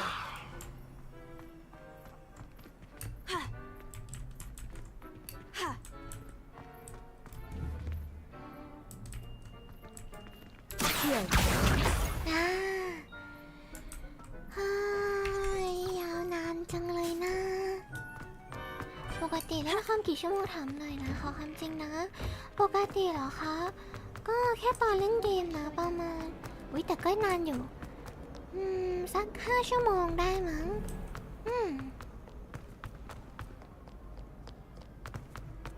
หรือ6แต่ทางนั้นแหละ 5-6 ชั่วโมงใช่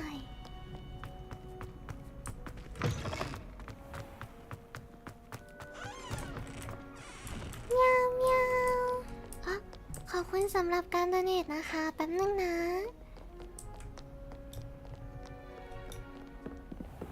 I'd better keep an eye on high places around the school for Zenobia's gobstones. สวัสดีคุณพระจันทร์นะคะนี่สวัสดีนะคะนี่ต้อนรับนะผมมีเรื่องสงสัยครับปกติจะไม่ไลฟ์เสาร์อาทิตย์หรอครับใช่ค่ะปกติหนูจะไม่ไลฟ์เสาร์อาทิตย์ใช่นอกจากบางทีจะเป็นถ้าเป็นคอลแลบก็อาจจะมีบ้างแต่ว่าปกติจะไม่ไลฟ์เสาร์อาทิตย์เลยค่ะจะเป็นระหว่างจันทร์ถึงศุกร์ใช่ดีนะสวัสดีนะคะนี่ต้อนรับนะย่า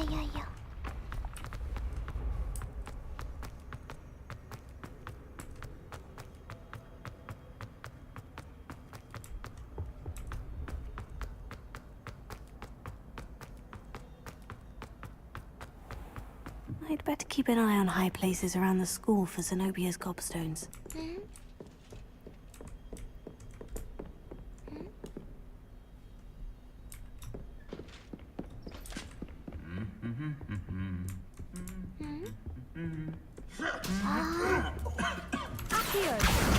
That's the last of Zenobia's gobstones.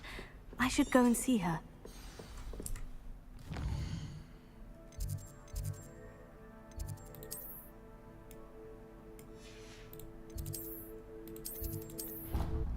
ยังดีถ้าเกิน 5-6 ชั่วโมง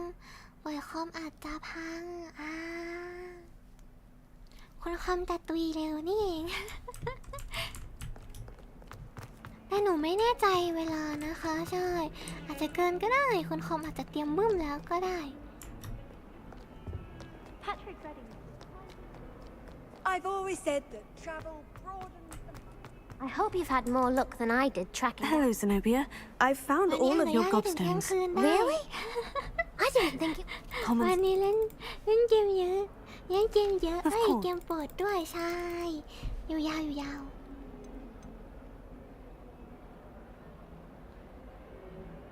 ตอนแรกก็จะมาเป็นความคิดที่ไม่ดี That's a horrible idea. Why not? Gobstones are splendid fun. Very well, off I go. Wish... ห้ามเกินนั้นก็ได้ไม่เกินหนูได้ถุงมือมาใหม่แต่ว่าชอบถุงมืออันเก่ามีถุงมือเท่ๆด้วยนะนี่ก็หมวกใหม่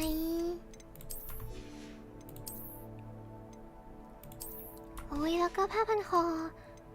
หนูว่าผ้าพันคอนี้ก็ได้อยู่แต่ว่าไม่มีแล้วกันเนาะ สวัสดีคุณโรซาริยานะคะยินดีต้อนรับ บนะแต่หนูน่าจะไม่ถึงเที่ยงคืนหรอกใช่เพราะว่าหนูเวียนหัวมาตั้งแต่ก่อนเริ่มไลฟ์แล้วนะถ้าถึงเที่ยงคืนหนูน่าจะไม่ไหวกลับมาแล้วยินดีต้อนรับกลับนะคะยินดีต้อนรับนะ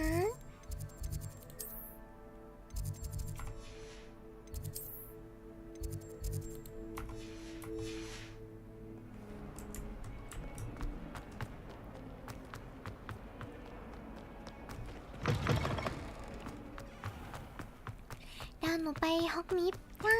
เดี๋ยวไปฮอกมิฟแล้วก็เดี๋ยวจบไลฟ์แล้วใช่ไม่สบายหรือเปล่าเนวิสคิดว่าไม่น่าใช่นะคะคิดว่าน่าจะเวียนหัวเพราะเล่นเกมไหมนะก่อนหน้านี้ปกติหนูเป็นคนเล่นเกมแล้วไม่เวียนหัวนะคะแต่ว่าหลังจากที่เล่นเกมชินไปมันก็เวียนหัวง่ายขึ้นเยอะเลยอ่ะเกมชินเมืองใหม่เวียนหัวมาก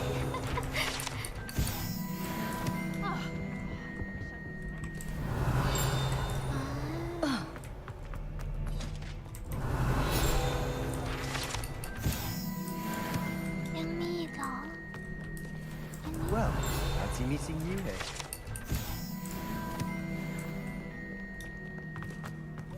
Revelio. เกมชินทำผิดแน่ๆฉันบอกมันเวียนหัวจี๊ดแบบสุดๆเวียนหัวมากตายแล้วเพราะงั้นก็เดี๋ยวไปฮอกมีด Hello, Sebastian. My new charge. I'm told you're in dire need of supplies, and I'm to accompany you into Hogsmeade for them. Is this your first foray into the village? It is. I haven't left the castle since I arrived. Well, I shall endeavour to be the very best of guides then. Hogsmeade's a charming little place, self-contained too. We should be able to find you everything that you need. Shall we? พัซเซิลไม่หนักนะแต่ว่าที่หนักน่าจะเป็นคุกเวียนหัวปิดไลฟ์แล้วไปนอนใช่เดี๋ยวขอเล่นฮอกมีให้เสร็จก่อนแล้วก็ขอบคุณสำหรับการโดเนทนะคะคุณนิโคลัสเขาว่ากันว่าคนอายุเยอะจะเวียนหัวง่ายนะครับหนูเป็นคนแก่แล้วหนูเป็นคุณยายแล้วแบบเฮ้ยวัดดีจ้าหลานเฮ้ย I was glad Professor Weasley asked me to join you today. As am I. Thank you, by the way. Of course. You're the only one who's ever bested me in a duel. The way I see it, I'd be wise to keep an eye on you. Speaking of Weasley, she seems to have taken quite a shine to you. Has she? I'm still surprised that a professor would entrust me with anything, given my detention record. Spend a lot of time in detention, do you? Just enough to keep me well-rounded. Speaking of detention, this trip to Hogsmeade might have saved me from one. Glad I could be of service. Madam Scribner, the librarian, was on the hunt for me, as is often the case. Professor Weasley came to retrieve me, and I was able to convince old Scribner that I had somewhere to be. So how did you manage to get on the librarian's bad side? Well, I suspect it's a matter of differing opinions. She thinks I shouldn't be allowed in the restricted section, and I, on the other hand, am inclined to disagree. Oh, just one moment. This is an excellent spot to gather lacewing flies. They're pretty to look at. If you stew them long enough, they make a powerful potion ingredient. คนดูเป็นแบทแมนเยอะ ถ้าในวิทยุเยอะพี่ไม่เป็นลุงเลยเหรอก็ไม่แน่หนูอายุเยอะแล้วเป็นคุณยายแล้วใช่อายุ112เป็นคุณยายแล้ว Merlin's beard from the Forbidden Forest. Look. What's going on? See for yourself. Quite a sight, isn't it? You certainly don't see that every day. สวยจะไปแล้ววิวข้างนอกฮอกวอตส์ก็สวยเหมือนกันนะเนี่ย Likely already named them too. นักกีฬากับคนแปลกๆไป To the left ซะ is ละ the Forbidden คุณ Forest. ย้ายเลยเหรอ Out of bounds to all students. Hence the name. Precisely. They think it's too dangerous. I think they need to have more confidence in our defensive abilities. You can see Hogsmeade just past those ruins up ahead. นี่ดูสวยเปล่าทุกคนมันแบบว้าวนี่โหนี่ตาดา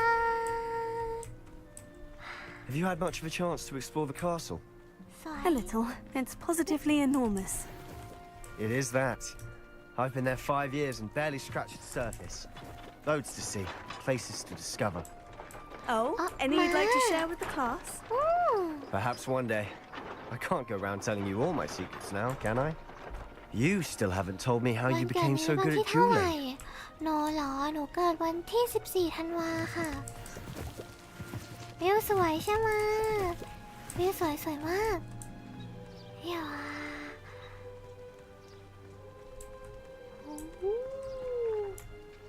โอ้กระตุก I've always thought Thestrals pulling a carriage a bit grim, though I suppose most people don't actually see them at all. But you can see them. มีกระตุกบ้างเป็นพัก But you've seen quite a bit yourself firsthand too. Most ๆจะไม่ notably เห็น that หรอ dragon เมื่อกี้คน attack. ใกล้ชิดหรือคนที่เค Hopefully ย the เห็น rest of your year isn't as คน eventful. ตายถึงเห็นไหมนะ ใช่ เราเคยเห็นคนตายมาแล้วตอนที่เรานั่งรถม้าอยู่มั้งแล้วก็มังกรมาถล่มอุ้ยน้องแมว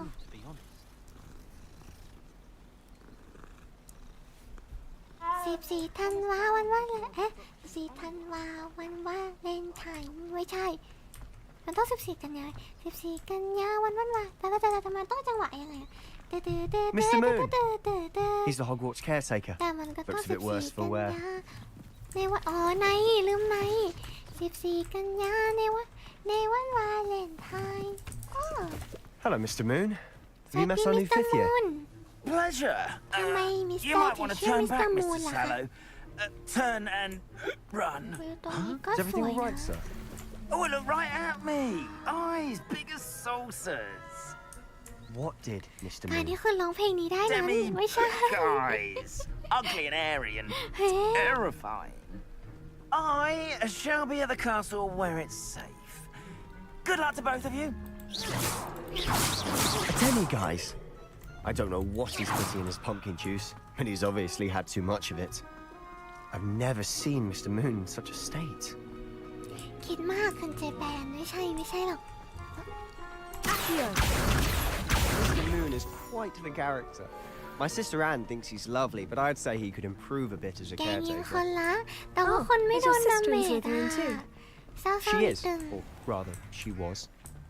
She's not well at the moment, but she'll be better soon. Revelio. Back at Hogwarts. นี่เรามาถึงฮอกมิดแล้วฮอกมิด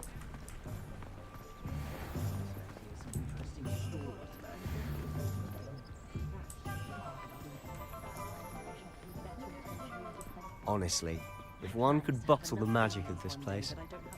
I don't know if it's the shops or the people, but there's just something about Hogsmeade. We all ที่นี่ flock คือ to อะไร it เหรอ like คะ moths to a เหมือน flame. เป็นที่ซื้อของแล้วก็ชายที่ซื้อของฮอกมิดมันที่เดียวกันกับตอกแดกอน So how would you like to do this? Weasley told me you had a list of things to get, ไม่ค่อยแน่ใจ a อันนี้ wand เท่าไหร่ and some other bits. Yes, dittany seeds, some spellcrafts, แต่ว่า and ใน some เหมือ potion นในยุคนี้ recipes. จะยังไม่มี Perfect. ตอกแดกอน Can't wait to see what you do with the new wand. ที่ซื้อของพ่อมด And แม่ a มด short ก็จะเป็น list ฮอก gives มิ you ดค่ะ plenty of time to poke แล้ว around ก็ the ตอกแด village. กอนใช้คล้ายกัน I just have to pop into a shop สวัส to ดีครับ find something เน for วิ my สสวัสดีคุณ sister. ลักกี้นะคะยินดีต้อนรับนะ Remember, have fun. It's Hogsmeade. นี่ก็จะมีแมปบอกว่าเราต้องไปไหนบ้าง โอ้แล้วมันไม่นำร้านค้าให้เราด้วย เพราะงั้นเราต้องเดินด้วยตัวเองรอบนี้ เข้าร้านนี้ก่อน An inquiring mind. Pardon me, sir. Matilda, I take it? And let's look at what we have, คิด shall ถึง we? หยุ่มฟุ้งหน่อยไม่ไม่หยุ่มไม่เอาไม่หยุ่ม If you're interested, ไม่ให้หยุ่ม feel แต่ free to take a look around at the rest of my inventory. อ๋อผิด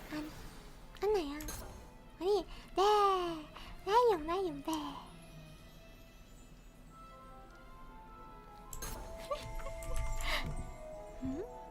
Revelio.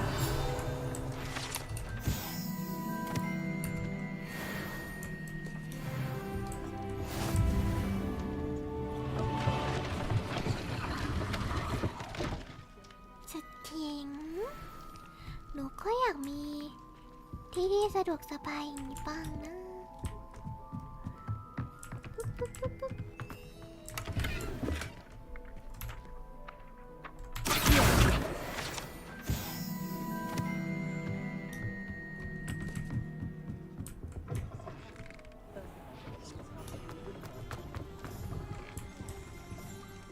ขอป้นของหน่อยค่ะ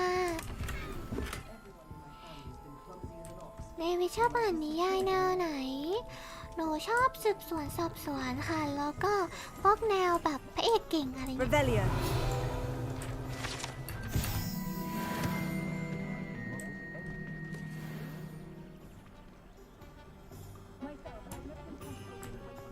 เราไปที่ไหนนะหนูต้องไปร้านน้ำยาแล้วก็ร้านน้ำยาอยู่ตรงนี้แล้วก็ข้ามสะพานไปเพื่อที่จะไปอีกร้านหนึ่ง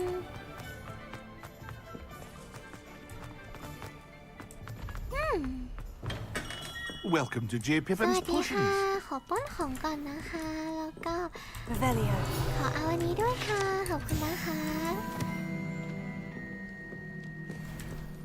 แปลว่าชอบเกมแก้พัซ Oh, เซิล thank goodness. ปริศนา When I heard the bell, I thought you were Miss Lawang.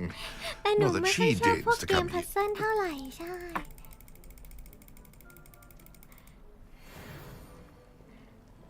What can I do for you today? Feel free to take a look at the rest of my inventory. นี่สินะ Or การซื้อข come อง back ส another ไตล์ time if you're in a rush today. ชาลาชายังไม่หยุดรอหนูอีก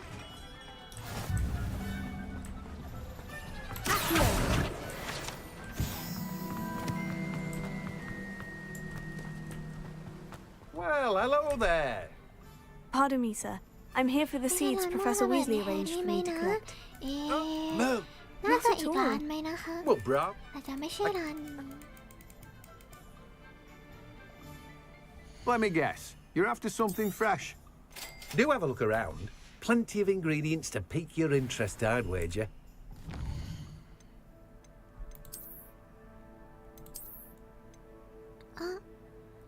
อ๋อ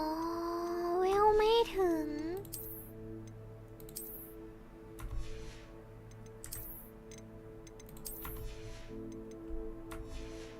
ต้องเวล8ตอนนี้เวล7ล่ะ Revelio.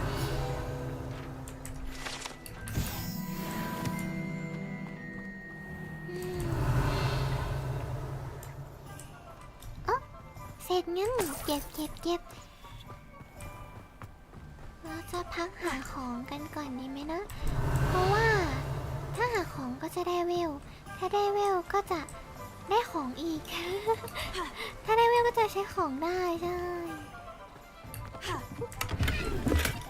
Revelio.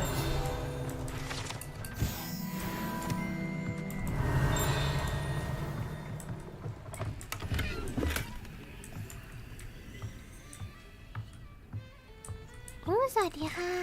ขอบคุณสำหรับของกินนะคะ แล้วก็กึกนั่นมันคุณหมูเหรอ แต่แว่นดูเด็กเรียนเลย เป็นเด็กเรียบร้อย ต่อไปร้านโอลิเวนเดอร์แต่ยังไม่อยากไปร้านเขาเลยอ่ะเวลยังไม่ถึงเลยขอเวล8ก่อนได้ไหม Revelio. ปิ้งเสียงอยู่นี่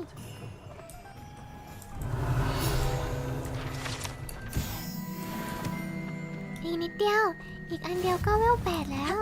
นี่ไงอันนี้แหละอันนี้จะพาไปสู่เวล8น่า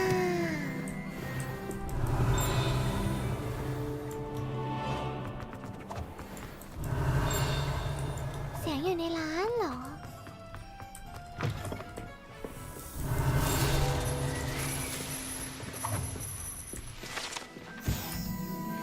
วันนี้สตรีมนานจังเพราะว่า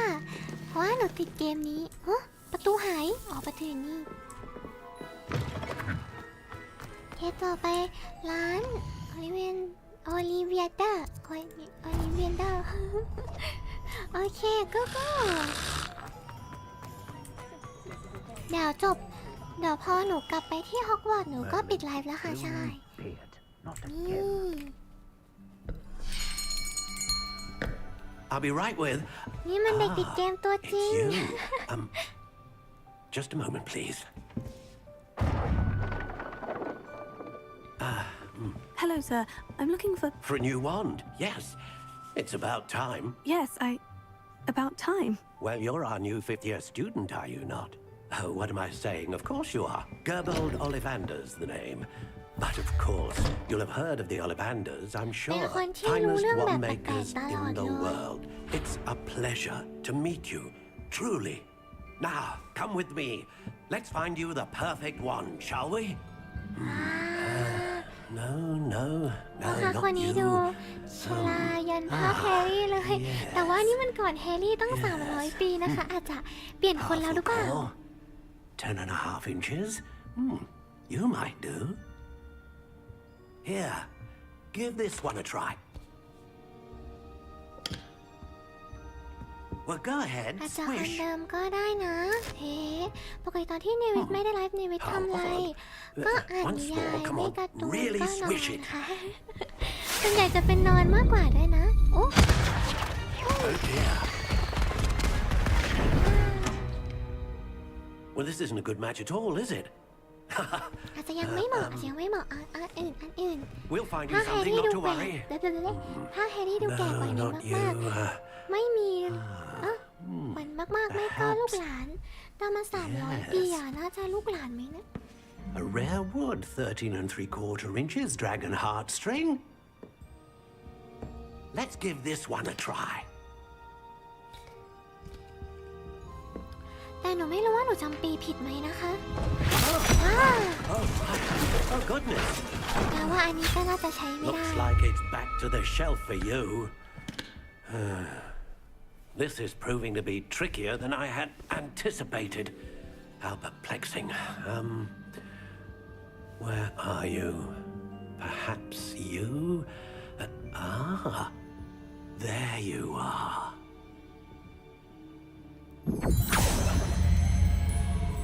Yes, I think เลือก you หนัก might แบบ be แฮ the ร์รี่เล one. ย Here, take it. ปกติเขาได้ภายในไม้เดียวกันเลยเหรอคะ เห็นตอนแฮร์รี่ก็ไม่ได้ไม้เดียวอุ๊ยหนูเปลี่ยนรูปลักษณ์ได้ด้วยเหรอ เอา Curious indeed. แน่นอนว่าต้องสีขาวอุ๊ยสวยเอาอันนี้แหละนี่อะไรอ่ะ โอ้ไม่แก้แล้วกันเนาะปะ What do ประ you มาณ think? 100 ปีครับ100 ปีเขาก็อาจจะไม่ตายก็ได้ใช่ไหมว้า Extraordinary. Another wand, another beginning of a bright and magical future.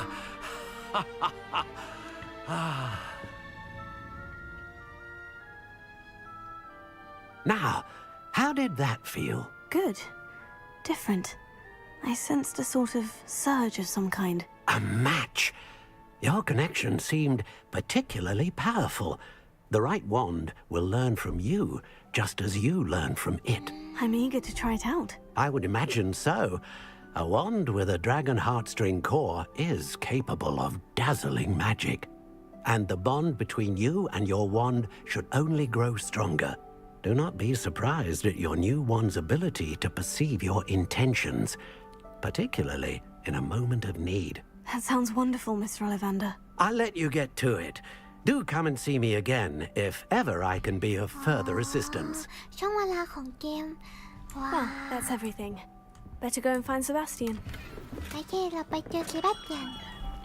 แต่ก่อนอื่นก่อนเจอเซบาสเตียน เราต้องเปลี่ยนถุงมือก่อน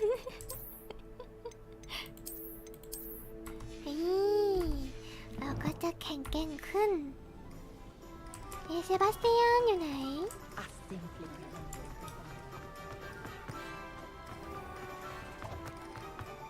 เซบาสเตียนอยู่นี่โย่ I officially have all of my supplies. อยากเจอเนวิสก่อนครับ Did you get what you needed for your sister? I did. So I...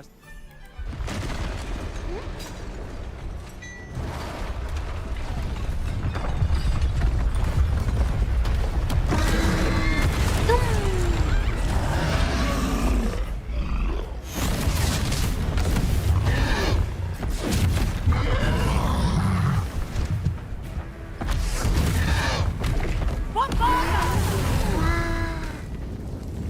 Away from the building! Away from the village! มันคืออะไรอ่ะโชว์วิ่งยาวๆจนเหมือนไม่เหนื่อยกีฬาละให้ลองกระทายไม้สมใจอุ้ยฮึบหลบแล้วก็คิวหลบคิวมันไม่ได้หลบไปทางนี้ Are we weakening him at all? Keep at it. We'll wear him down eventually. ไม่ลูกคิวไว้ก่อนกว่าไม่ใช่เมาคิดสุดๆหุ้ย Why no What was that? A taste of his own medicine. That's right, you lumbering lout. He's faltering. Few more hits to do the job. เย้ได้ลองไม้ใหม่สนใจละเอาแล้วนะกดอันตีดังปึ้ง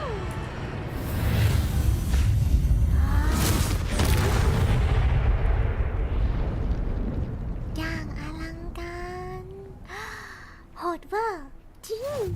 ยังโหดเลยหนู A second troll.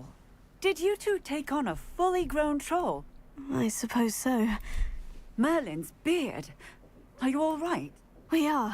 and we... I'd say help if you are. Of course, officer. Singer. นี่เราเก่งมากจริงจริงจริง Repairer. Ah, good as new.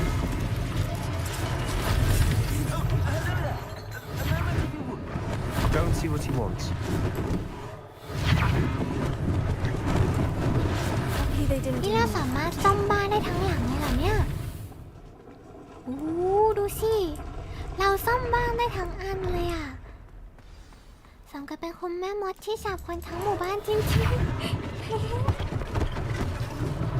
One last thing for Officer Singer to worry about. มันจะไม่ผิดเมอร์ลินในแฮร์รี่มีไหมนะมีนะคะเหมือนจะเป็นพ่อมดที่เก่งกาจเมื่อนานมาแล้วไหมนะเพราะฉะนั้นในยุคเราก็เลยมีเมอร์ลินด้วยเหมือนกัน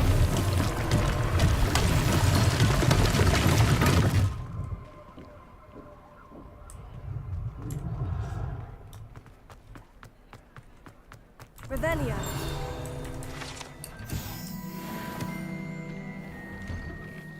Mr. Hill was just singing your praises. หนูสัมผัสได้ถึงกล่องและกล่องหนูต้องเอากล่องก่อนแน่นอนอยู่แล้ว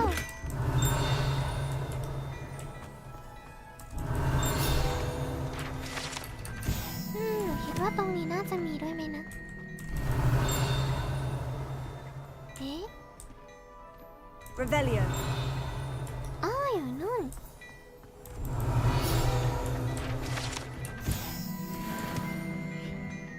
จะมีแม่มดที่ไหนเก่งไปกว่าเนโอต้า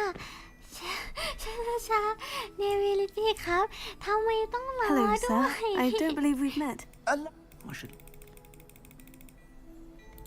Thank. Plenty for your perusal today. Take your time. เขามีชุดให้เราซื้อฟรีๆด้วยซาลาซาเนวิสจริงด้วยนะอุปกรณ์เสื้อคลุมแล้วกดอันนี้ I'd say we've earned a butterbeer or... จะไม่ผิดเมอร์ลินอยู่ซิทรินนะ I sell even more battle-worthy items. Should you be inclined, you're most welcome to peruse my shop at your leisure.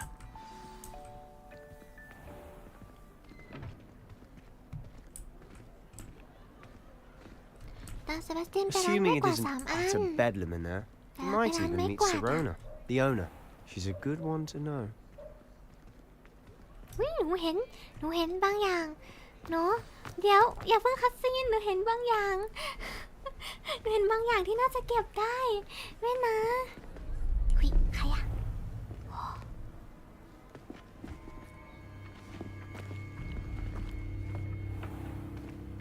You said you could get to the child when they came to Hogsmeade. That all you needed was a distraction. I gave you a distraction. I just watched a student take down your distraction. อ๋อ ไม่ทันแล้วต้องโยนเอาแน่ Who's this child? What are you not telling me? All you need to know is that if you cannot get to the child, then you have no value to me.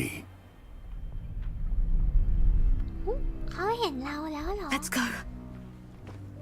อ๋อเห็นตัวเป็นๆเลยนี่นาเดี๋ยวประจำบ้าน Did they see us? ตาแดงๆไหม think เหมือน so. จะไม่ใช่ What was that ประ goblin จำบ้าน doing นะ with คะ Victor Rookwood? Ranrock is working with Rookwood. The goblin from the แต่ไม่ Daily ใช่นะ Prophet. หนูว่าไม่น่า I ใช่ knew I'd seen him ตัว somewhere. นี้มันจะตัวใหญ่ปึกปืนเกินไปละ Quickly, let's get inside the 3 broomsticks. นี่ทำไมถึงชื่อร้านไม้กวาด3 อัน It's ล่ะ a treat to see you, Lord Gok. I shall let you know if I hear anything. Thank you, Sirona. You be well. อ๋อกอบลินคุงเอลประจำบ้านน่าจะตัวรีบๆหน่อย Now, what can I... Oh, there's a face I haven't seen before. It's my first time here. Welcome. Butterbeer's on me. ว้า Heard about the เป็ attack. นเด็กดื่มเบียร์ I ได้ shall ด้ว be ยเหรอ looking in on the other shopkeepers and residents shortly. Glad to see you two escaped injury. Thanks to this one. เราดื่มเบียร์ได้จริงๆ Single-handedly เหรอ took คะ down a troll. Is that right? Well done. Thank you for this. My pleasure. I will say, trolls in Hogsmeade. That's never happened before. Something's not right. The only เอล brutes ประ we จำบ้าน usually ต้อง have รี to บ deal ๆ with. นะใช่ How timely.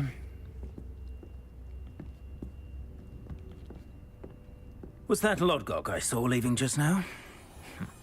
Your clientele's not what it used to be, Sirona. Not to worry, Victor. Once the two of you leave, the caliber of my clientele will greatly improve. I wouldn't do that if I were you, Theophilus. Come now. No need for theatrics. I'm only here for this one anyway. My friend is enjoying a well-earned butterbeer. Only want a quick word. Perhaps you didn't hear me. ว้าเท่มาก I said, my friend is busy. One would think you all had enough bloodshed for one day. Come, Theophilus. The 3 broomsticks isn't what it used to be. Let's take our galleons elsewhere. Can't drink butterbeer forever.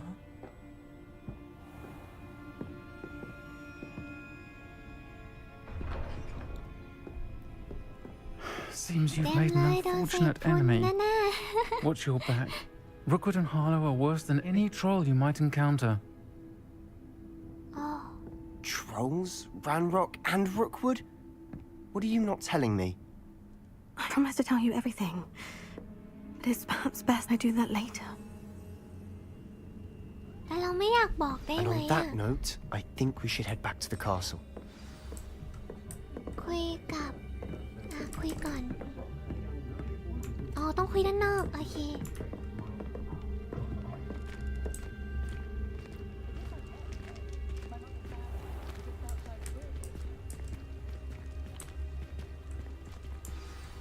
I'm certainly glad Sirona was there. I can see that. She didn't seem at all. I think you'll need to tell me why Victor Rookwood has you in his sights. But we can talk later. For the moment, we should return to the castle. ใช่ Don't want to risk มีความลับ another มันคูล detention. กว่า ไม่บอกได้ไหมอ่ะนี่เราจะได้กลับไปที่บ้านแล้ว ที่ห้องสิ นี่อยากกลับห้องนั่งเล่นของเรา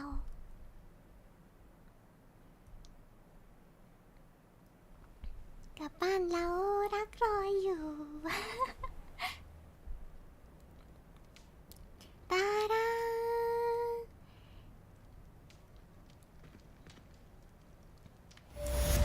ย่า เอาละค่ะลงมาปิดไลฟ์กันดีกว่า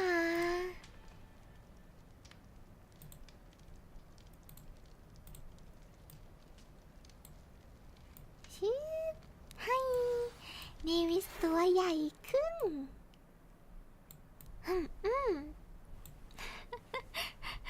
ก็ ขอบคุณสำหรับวันนี้นะคะ สนุกมากๆเลย หนูว่าสนุกมากๆเลย ฝันดีนะคะฝันดีทุกคนนะ บอกปุ๊บจะปักธงตุยให้คนฟังไหมนะ นั่นสินะก็บ๊ายบายนะคะ หนูไปแล้วใช่สนุกมากจะไปแล้วเหรอใช่ค่ะฝันดีนะคะปิดแล้วเหรอฝันดีนะฝันดีนะคะเล่นเพลินเลยนะ นี่ก็ไปนอนได้แล้วนะพักผ่อนนะขอบคุณนะคะบ๊ายบายนะบ๊ายบายทุกคนนะคะราตรีสวัสดิ์คุณทิติวัฒน์นะคะบ๊ายบายนะบายทุกคนเย้ยบ๊ายบายฝันดีคุณโอมนะคะฝันดีคุณเวฟนะคะบ๊ายบายนะ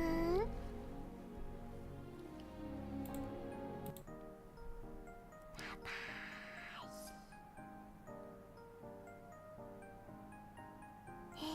ย